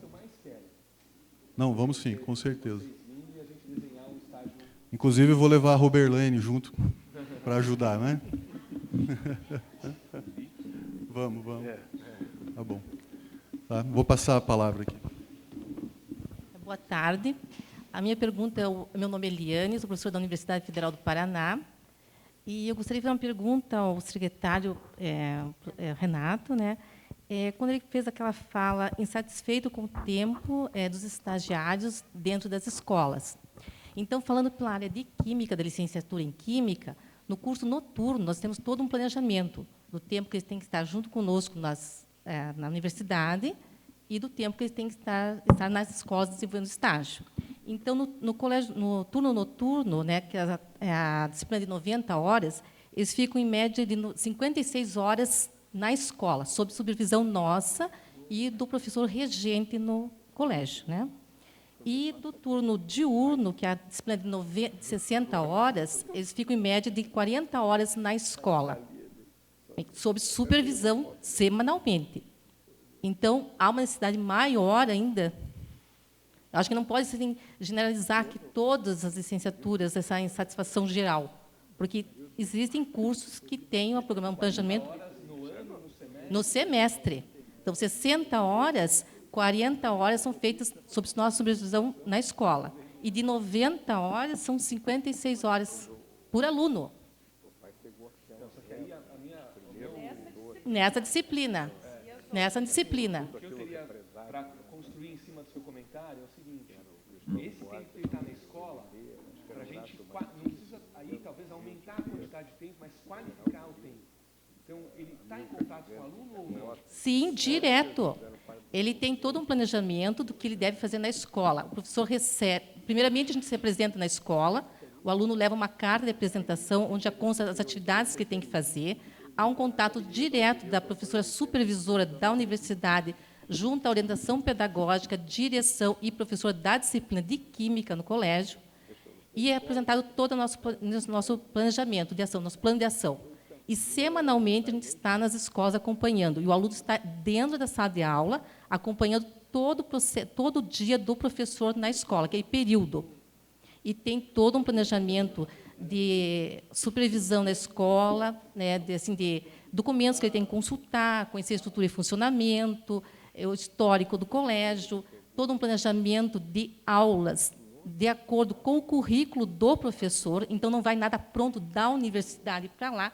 Há uma articulação diretamente do professor de Química da escola, o estagiário e a professora supervisora do colégio, da universidade.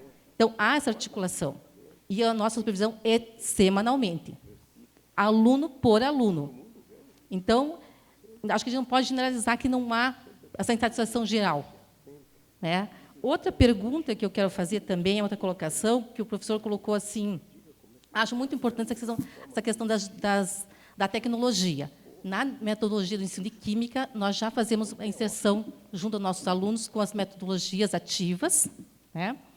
E é importante, sim, essas plataformas de controle, né, de todos esses números, que são assim, parâmetros para estudos, para novas políticas que devem ser estudadas realmente, mas também é importante a fala que o professor colocou assim, que você precisa de uma ferramenta, por exemplo, para controlar, por que aquele aluno está faltando? Por que ele saiu da escola? Onde está esse estudante? Então, qual é o papel, na sua visão, do conselho de classe dentro da escola?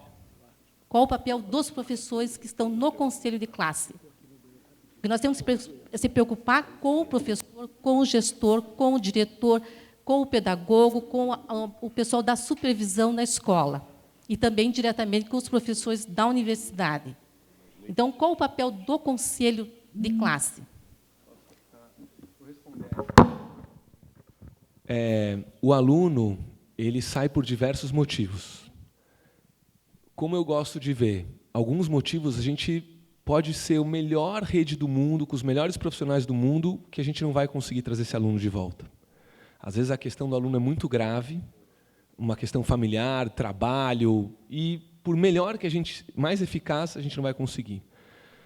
Mas eu gosto de pensar no que a gente sim pode fazer. Então, uma parte dos alunos falta ou abandona a escola pelo um problema de sala de aula. E aí sim, o papel do conselho de classe é muito grande, do papel do professor. Tanto em conversar com o grupo de professores para entender como abordar aquele aluno de uma maneira mais eficaz, quer dizer, ele destrói a minha aula, mas ele colabora na aula do Natalino. Opa! Então, qual a estratégia que o Natalino está fazendo para ele não destruir a minha aula também? Então, isso é muito útil no conselho de classe. Agora, quando você tem aulas engajantes, aulas onde o aluno vê valor, aulas onde ele gosta, a chance de abandono é muito menor. Então, quanto melhor a qualidade da aula, menor a chance do aluno abandonar. Então, essas duas vertentes. O conselho escolar é muito importante, principalmente para os professores trocarem e terem uma visão mais ampla do aluno, mas o professor, ao conseguir dar uma aula mais engajante, mais cativante, onde o conhecimento transmita, ele diminui, sim, a evasão em muito, na minha visão.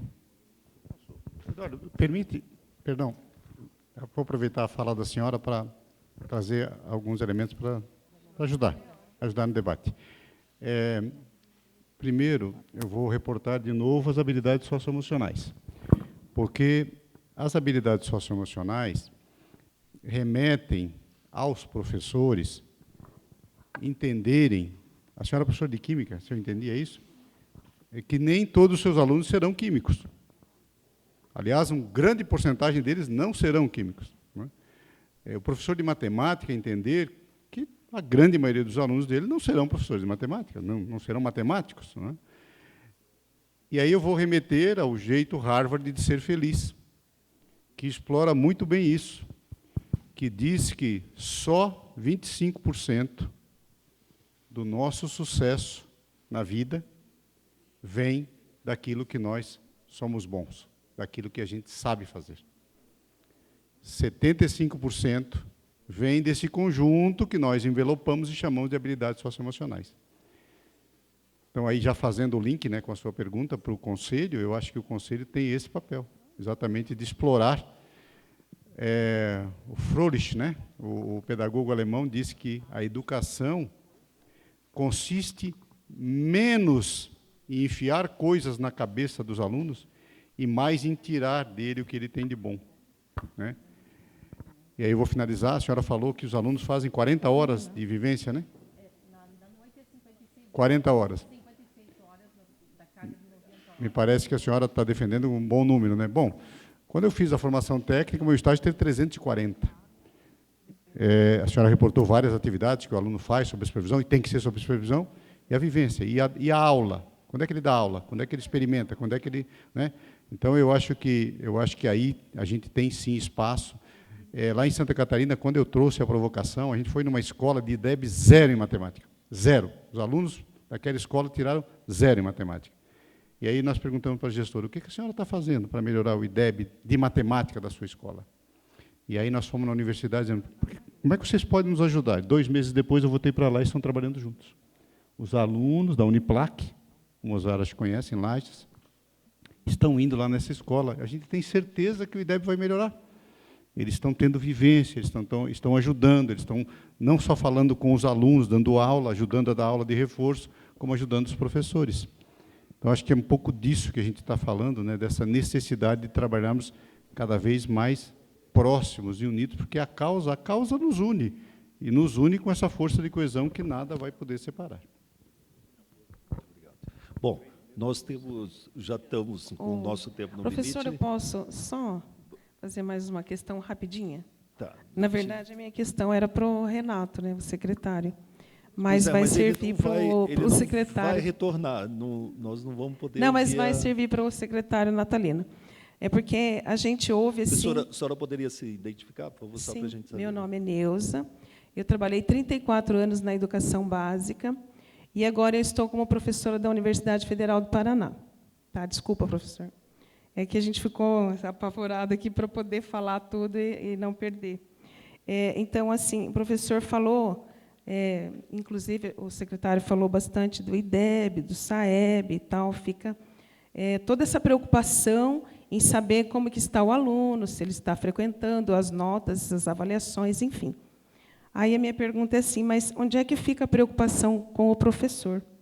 Espaços e tempos para formação continuada, PDE, recursos para o desenvolvimento de aulas inovadoras, que a gente percebe assim, que as estruturas da escola são bastante falhas, a gente não tem computador, não tem internet, não tem poucos recursos, e as tecnologias elas estão aí, a gente não pode retroceder, a gente precisa avançar, mas a gente não tem muito recurso para isso. Então, a minha pergunta maior agora é a preocupação com o professor. Vou ser rápido. Professora Neuza, obrigado pela pergunta. Evidente, né? Como eu falei, é o elo principal. É ele que faz as coisas acontecerem. O que nós estamos fazendo em Santa Catarina? Um programa de acesso à internet de banda larga em todas as escolas. Não é na secretaria, na escola. É bem diferente. Né? A instalação de laboratório de tecnologia. O maior pedido dos gestores das equipes, quando a gente chegava nas escolas, assim, ai, pelo amor de Deus, secretário, reabre o laboratório de informática. Não é? Eu recebi cartinhas de alunos, né, dizendo, reabra o laboratório de informática, eu não tenho computador em casa, etc. A gente não está falando de laboratório de informática, a gente está falando de laboratório de tecnologia, com lousa digital, com interatividade, etc. Né? O aluno hoje, a escola tem um carrinho com tablet, notebooks, todos carregados, o professor, todos os professores, então é multidisciplinar, vai pegar esse carrinho, leva para a sala de aula. Nós tivemos uma aula, o governador e eu, sentados lado a lado, uma professora dando aula de geografia, pediu lá a hidrelétrica de Itaipu, perguntou qual é a classificação mundial, os alunos imediatamente já acessaram o tablet, e uma delas já achou. É isso que nós estamos falando, né? De realmente, quando eu falei em pertencimento, que é a condição chave para uma educação de qualidade, eu citei aluno e professor. Não é? Então, esse zelo, esse cuidado, por exemplo, a gente tem os ACTs, vocês aqui também têm. Né? O Estado, o Espírito Santo, já conseguiu manter os ACTs durante 4 anos. Uau! Se eles conseguiram, por que nós não haveremos de conseguir também? Aí a gente fortalece o sentimento de pertencimento. Né? A lotação, o mais próximo possível. Se o professor tiver que ir em 2 escolas para compor a carga horária, não 40 quilômetros por dia. Né? Mas a gente herdou muita coisa. Né? A estrutura nas escolas, né? Uma série de razões. Né? Tem escolas nossas que têm hoje só o diretor. E o diretor está pedindo, secretário, pelo amor de Deus, eu preciso de assessor, de ATP, de toda aquela parte para me ajudar. Né? E a gente está nesse processo.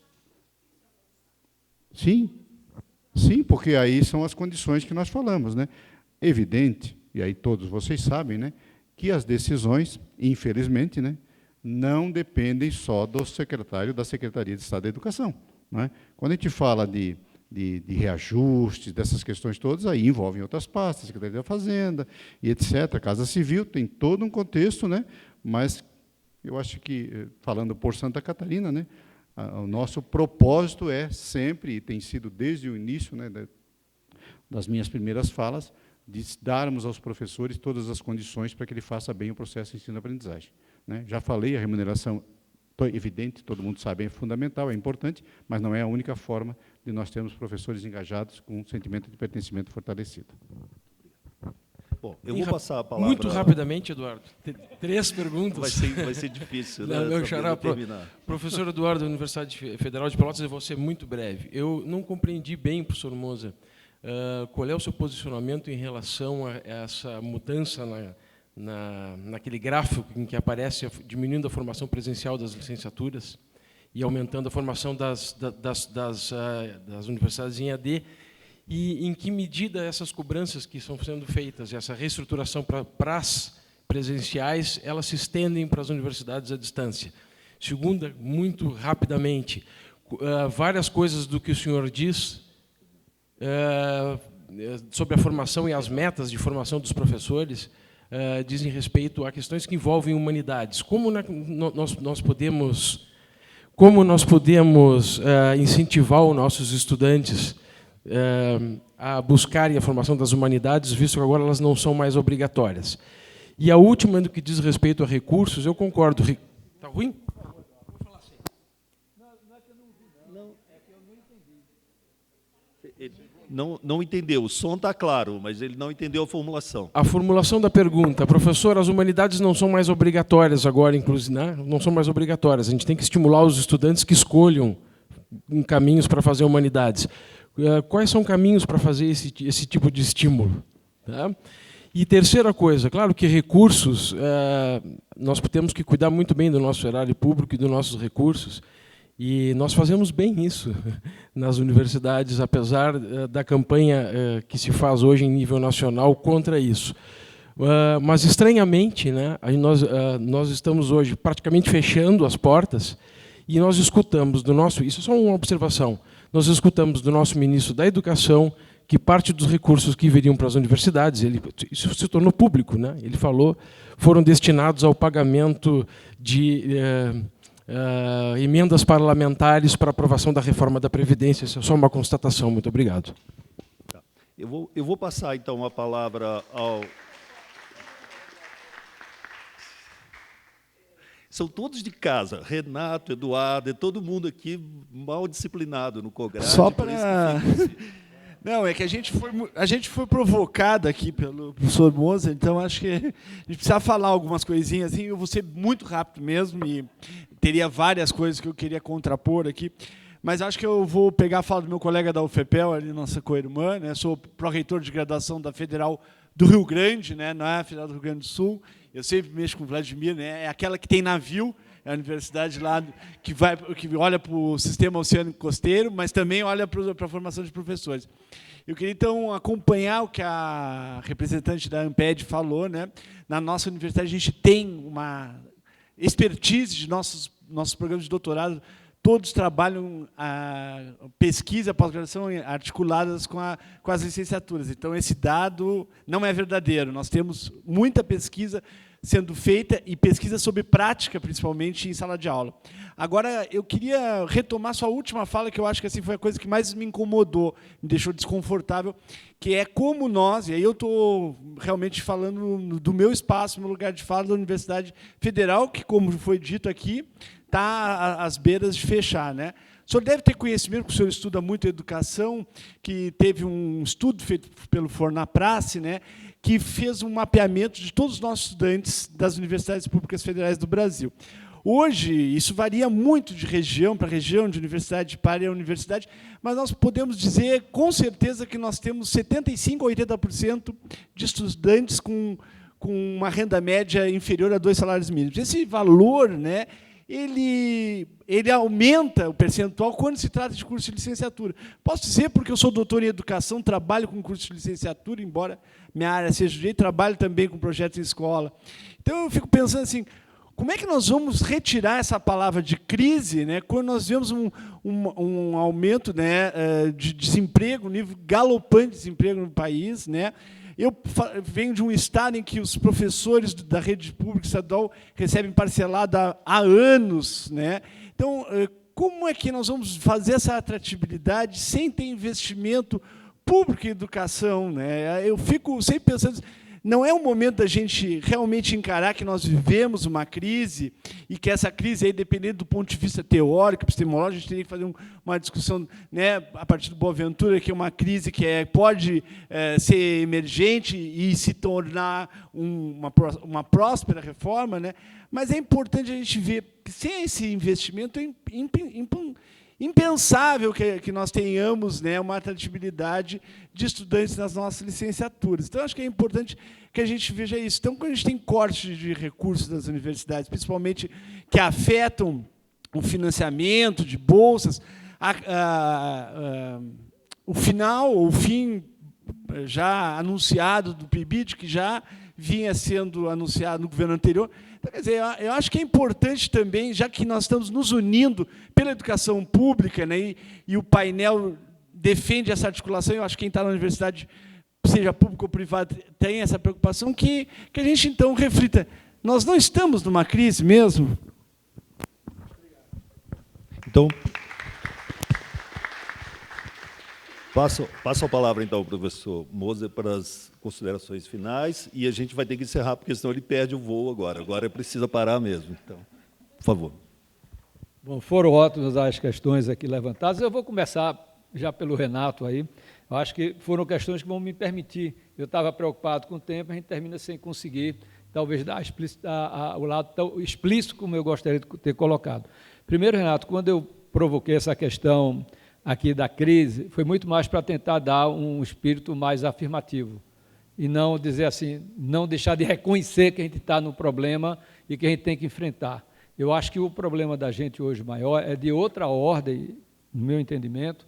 A gente comentava aqui um pouco. Eu já passei, talvez, meus 37 anos agora, já passei por vários senoides, assim, momentos muito difíceis. Financeiramente, inclusive, pior do que esse, na minha opinião, momentos de cortar passagem, cortar não sei o que lá, porque foi contingenciado. A gente já teve vários momentos assim muito complicados, na transição mesmo, de Fernando Henrique para Lula. A gente, 53 reitores, eu era o presidente da Andifes, invadimos o gabinete do ministro para poder... Eu enfrentei tudo. O que eu, na prática, procurei externar no caso de formação de professores, se a gente se integrar, vocês vão ver, vão ter recursos importantes.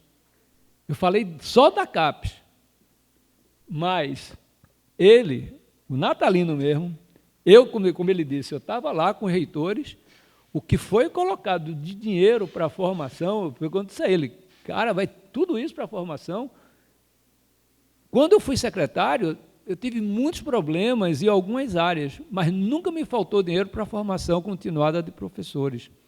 O que eu quis dizer foi, no tema da formação, eu acho, na minha opinião, que não é o problema mais grave. Não estou tirando a questão, ontem eu mesmo vi na UFRJ, a reitora cortando, porque vai ter para a limpeza do campus, isso aí eu sei, é muito grave.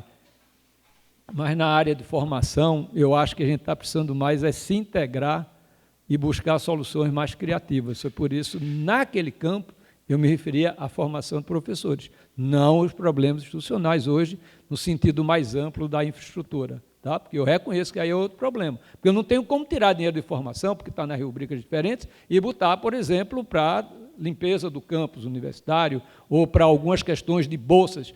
Quem me ouviu na Globo News sexta-feira mesmo, no programa lá do Camarote, eu fui muito claro, é cortar o futuro do país.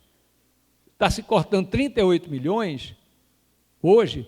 Você sabe quanto é que o Brasil coloca por dia em educação? Por dia?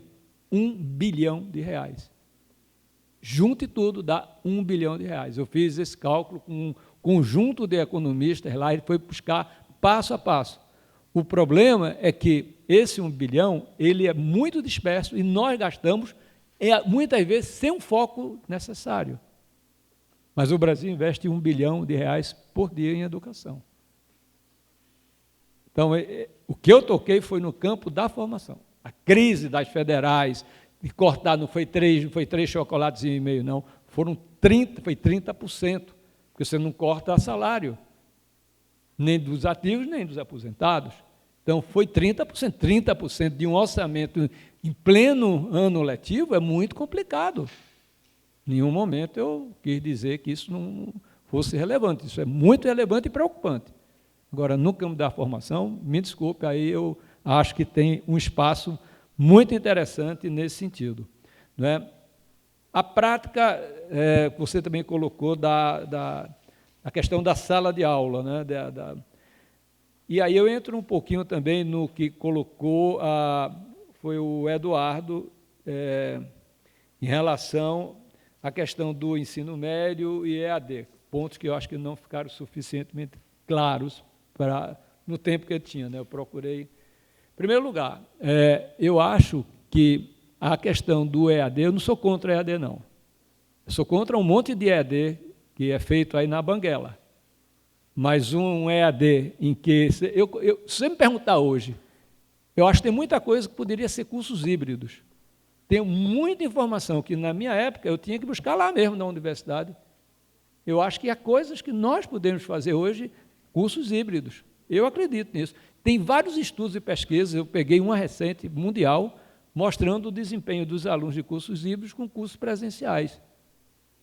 Então, não tenho essa preocupação. Agora, eu tenho uma preocupação, sim, aí, Eduardo, em relação primeiro, um EAD sem tutor, sem um material adequado, professor que é formado por presencial. Eu sempre fui professor de presencial. Henrique Paim, ex-ministro na FGV, ele me convidou para fazer parte de um curso de EAD para a política educacional da educação básica.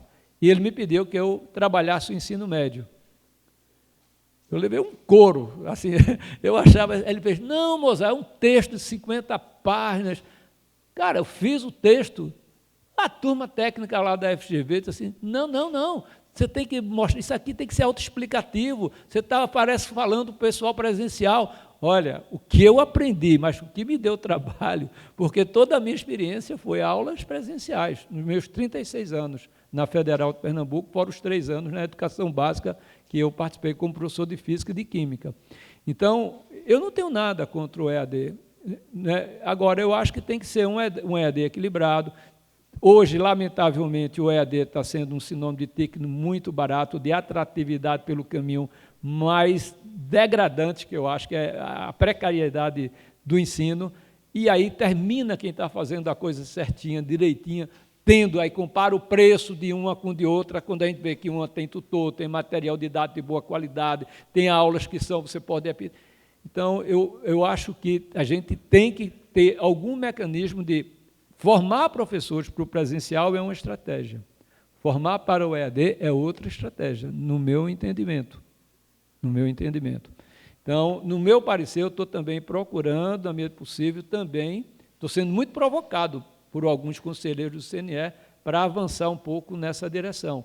Até porque, dentro do CNE, tem uma divisão, eu diria, jogando bem aberto, tem vários que são vinculados ao setor privado do ensino superior, nada contra o setor privado, tem privados de bom nível, mas tem uma parte que está muito preocupado em ver ticket de aluno, diminuição da carga horária para poder... Então, a minha briga para manter as 3.200 horas, tendo uma redistribuição em relação a 2/15, que pudesse, de alguma maneira, privilegiar a parte mais prática, seguindo muito o que a Bernadette olhou, eu procurei fazer. E a gente, pelo menos, eu acho que até aqui, conseguiu manter. Ainda não foi para o pleno, mas eu acho que essa é a briga que a gente consegue ganhar, né? A outra questão do ensino médio, que você falou da filosofia, das ciências humanas, eu particularmente, eu mudo, eu não sou igual a Raul Seixas, né? Metamorfose ambulante. Quando eu era pró-reitor, eu era contrário a essa questão de ter, por itinerários formativos, por dividir, porque eu dizia assim, o jovem está entrando muito cedo, se ele não tiver a oportunidade de fazer todo o espectro de disciplinas, se amanhã ele quiser mudar da medicina para a engenharia, como é que ele vai fazer? Vai ter que voltar. Então, quando pró-reitor, era muito radical. Naquela época, a Estadual de Pernambuco já fazia assim, por área, pelas 4 grandes áreas do conhecimento. Eu hoje já penso diferente. Eu acho que a gente tem que ter realmente, como está hoje, português e matemática com uma formação sólida, mas a partir do 2º ano, do 4º semestre já do ensino médio, ele ter a opção. Sabe por quê? Eu fui ver, aí fui aprender quando eu fui secretário, porque às vezes a gente acha que às vezes tem artigos que são muito bons, mas não chega lá no chão de escola. E eu aprendi essa semana lá no CNE que chão de escola para alguns é um lugar sujo, é um lugar não sei o quê. Não, o chão de escola para mim é onde o cara está suando, botando o trabalho dele para funcionar. Não estou ligando ao chão de graxa. Não, é o chão onde ele está trabalhando, pisando para ganhar o pão dele, o dia a dia. Então, eu estou até colocando, porque foi uma discussão que a gente teve no CNE. Eu falava chão de escola nesse sentido, né, de ser o lugar onde ele está ganhando o dia a dia dele, o pão dele ali, trabalhando, suando a camisa, né, para fazer o melhor dele, né? Então, a questão hoje que eu vejo é que tem muita coisa que a academia faz. Eu não falo muito da minha linha de pesquisa, eu sempre me aposentei como um dos 10 mais produtivos cientificamente da UFPE. Meu índice H é 26, que é o dobro da média na área de química no país. Mas eu compreendi, eu sempre, nunca deixei a sala de aula, então passei pelos cargos, 8 anos como reitor, 4 como pró-reitor, e dando aula. Então, eu percebia claramente o seguinte, o que a gente se comunica, em geral, muito mal, em primeiro lugar, na academia. A gente não gosta quando diz isso, mas é verdade. O outro lado da rua não nos entende muitas vezes. Se a academia... Ontem eu estava na Unicamp, eu fui fazer uma palestra lá na Unicamp, a convite do reitor, da equipe dele, de pró-reitores, para a instituição. A gente, em geral, tem uma enorme dificuldade de traduzir o que a gente faz para o outro lado da rua, para a sociedade em geral. Às vezes, assim, tem papers que são maravilhosos, mas vai traduzir se de fato isso chegou para o professor. Sendo bastante honesto, vamos ver o impacto disso gerado em sala de aula. Você vai ver que é mínimo. Se a gente tiver humildade, a gente vai dizer que é mínimo. Os meus papers que eu publiquei, que levei H26, índice H26, 10º mais produtivo de toda a história da UFPE, me desculpe, mais da metade não serve para o país. Se eu tivesse hoje, quando eu comecei a fazer meu doutorado, eu faria numa outra área que pudesse muito mais ajudar o desenvolvimento direto do meu país. Mas não, fui fazer um treco lá, que na Unicamp, quando eu fiz o doutorado, publiquei nas melhores revistas, mas quando eu olhava o espelho, eu disse assim, cara, você mudou o quê? Dinheiro público pago pela sociedade e que, sinceramente, a mim me deu muito status como pesquisador, mas, sinceramente, ajudou muito, mas muito pouco ao meu país. Então, eu acho que a academia tem que fazer algum tipo de reflexão para ver se isso é importante, como a gente vai traduzir o que está no texto acadêmico para um texto prático, algo que se traduza de maneira mais fácil para os professores. Então, assim, eu estou falando de uma maneira muito franca, de alguém que viveu os dois lados, que nunca deixou, nesses 44 anos, assim, ligados à educação, e que eu vejo hoje que a gente precisa ter uma melhor comunicação, né?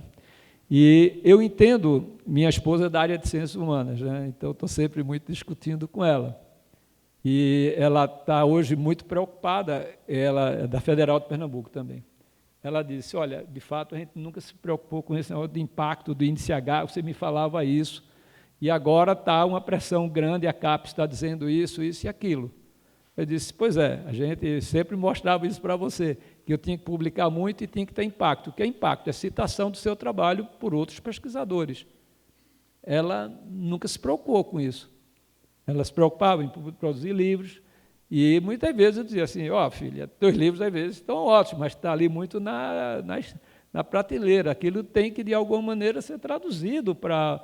Foram diálogos entre marido e mulher da mesma área, assim, professores universitários que a gente ficava trocando de áreas diferentes, eu da área de exatas, ela da área de humanas. Então, eu acho que a gente está num momento que é muito complexo, é um momento que eu nunca vi igual na minha vida. Eu contava aqui ao nosso parlamentar, dizendo assim, olha, eu acompanhei desde Murilo Ringel, Dilvo, Euclides, quando a gente teve um ministro que era uma maravilha de pessoa, humana, né? Assim, qualidades humanas fabulosas. Dava gosto a gente ouvir Murilo Ringel. Eu depois fui com ele, membro do Conselho Nacional, logo quando eu voltei. Era inspirador, né? E a Maria José Férez, era uma época... Sinceramente, hoje eu estou com muitas dificuldades de fazer prospecções de futuro. E aí não quero entrar na culpabilização de A, B ou C. Eu acho que a gente precisa, de alguma maneira, procurar se reinventar, né? Procurar ver onde é que a gente, na prática, não é fazer mais do mesmo. Como é que, de alguma maneira, a USP, quando surgiu, ela surgiu para ajudar na formação de professores para a educação básica. A gente vai dizer, estava vendo agora, acabou de sair o ranking do Times, né?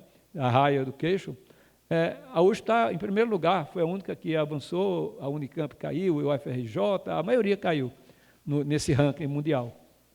Mas a USP, quando ela surgiu, ela entrou muito com as aulas práticas do ponto de vista da extensão, para a formação de professores.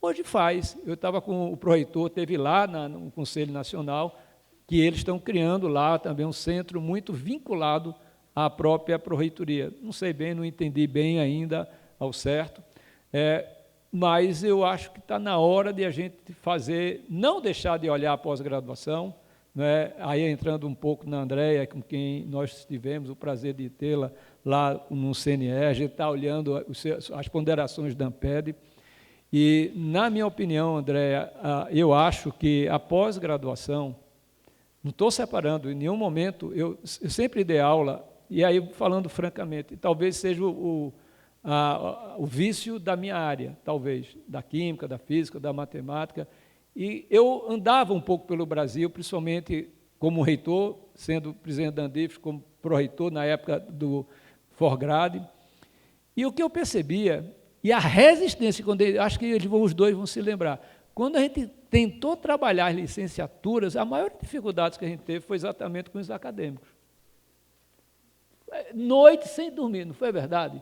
A gente chegava, tinha colegas da pós-graduação, e aí a separação que eu faço é de uma forma bastante honesta. Pode ser que eu esteja enganado, eu possa ter mudado, mas eu acho que não mudou.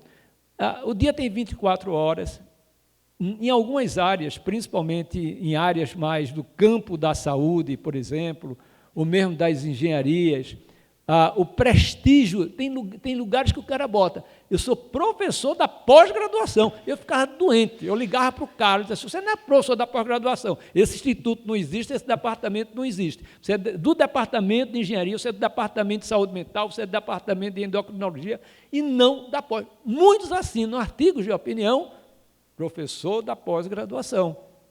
Eu me revoltava com isso. Essa fragmentação, eu acho que o Brasil tem, nas transições, um grande desafio. Pode ver, onde é que estão os desafios que a gente tem? Do 5º para o 6º ano. Em lugar de ser um cilindro, que a gente tem nos anos iniciais, a gente passa a ter um cone. Tem um grupo de alunos que estão todos represados ali no 6º ano. Aí vira um cone e não um cilindro que nós temos nos anos iniciais. Quando a gente vai do 9º ano para o 1º do ensino médio, aí lá vem outra pancada. A terceira pancada, quando a gente sai do ensino médio para a universidade, porque falta o diálogo entre os dois níveis de ensino. A gente não consegue ter uma agenda capaz, criativa, de integrar essa transição. A outra pancada, quando sai o menino lá da graduação e vai para o mundo do trabalho. Faça a pesquisa de egressos. Nos 2, 3 primeiros anos, a avaliação crítica que ele tem da universidade, de uma maneira geral, é bastante crítica.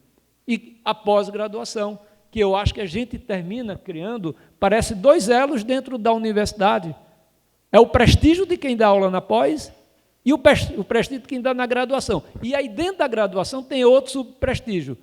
Eu dou no 3º e 4º ano, os 2 últimos anos, que eu pego os melhores alunos para orientar no mestrado e doutorado.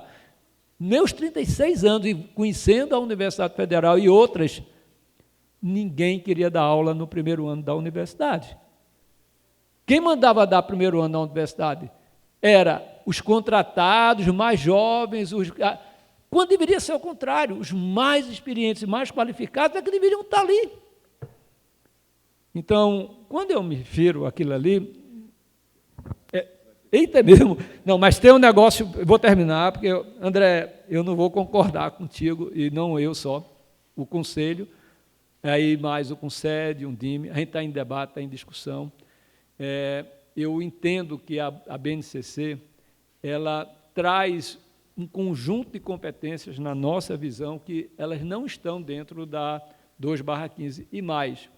A gente conseguiu, graças a Deus, tirar do MEC a BNC de formação de professores. Então, esse meu parecer, ele vai tentar integrar o trabalho que foi feito lá pelo Dourado, adequando a BNCC e já trazendo a BNC de formação de professores, que estava lá, eles pediram de volta quando o Vélez assumiu, estava lá empaquetado lá dentro do Ministério, há 3 semanas, 4 semanas atrás, a gente conseguiu tirar, e eles colocaram, disse, não, está você, Maria Helena, a gente vai melhor que faça uma forma sistêmica do que fazer 2 coisas aqui separadas que talvez não dialoguem uma coisa com a outra. Então, foi o Jânio, acho que é um bom quadro que tem ali dentro do MEC, e que eu espero, de alguma maneira, contribuir. Mas isso está em discussão, até por uma questão de respeito ao ANPED e a sua presença lá no CNE, eu vou mandar, a gente tem sexta-feira uma reunião extraordinária lá em São Paulo, para fazer uma análise da primeira versão que já foi feita, tinha muitos pontos que precisavam ser tirados do que eu escrevi, estava longa demais. Então, ao terminar, eu vou mandar para você, André, e obviamente para a ANPED, para que vocês possam fazer as críticas, ver o que eventualmente possa ter avançado, o que não pode, e marcar uma hora para a gente conversar. Eu acho que assim a gente pode ir juntos, né, com as eventuais divergências, mas na perspectiva de uma convergência que ajude a educação desse país. Então, tem pontos que nós não vamos abrir, sob hipótese nenhuma, que foram conquistas desse povo, e não é só de um governo ou de outro. Então, a gente tem que preservar isso daí, tá, André? E eu vou mandar para você, tão logo termina a reunião de sexta, eu faço as mudanças, eu acho que segunda-feira eu mando para ti, tá? E dia 23, a gente vai fazer uma audiência pública lá no CNE, tá bom? Obrigado. Então, agradeço a todos aqui, começando pelo professor Mozart, o Paulo Salamuni, secretário natalino, desculpe, secretário, o secretário Renato, que já não está aqui, e lembro a vocês, então, que o nosso evento segue amanhã, às 9h, não mais aqui, agora lá no prédio das Ciências Jurídicas, o prédio histórico lá da Praça Santos Andrade, e agora tem uma programação COGRADE também, agora às 5h30, ali no Arrumadinho. Eu já falei para vocês onde que é o endereço, é o terceiro que vocês têm aí na lista, tá? Espero continuar a próxima sessão mais agradável, menos calor, e encontro os que não puderem ir amanhã. Muito obrigado a todos. Obrigado.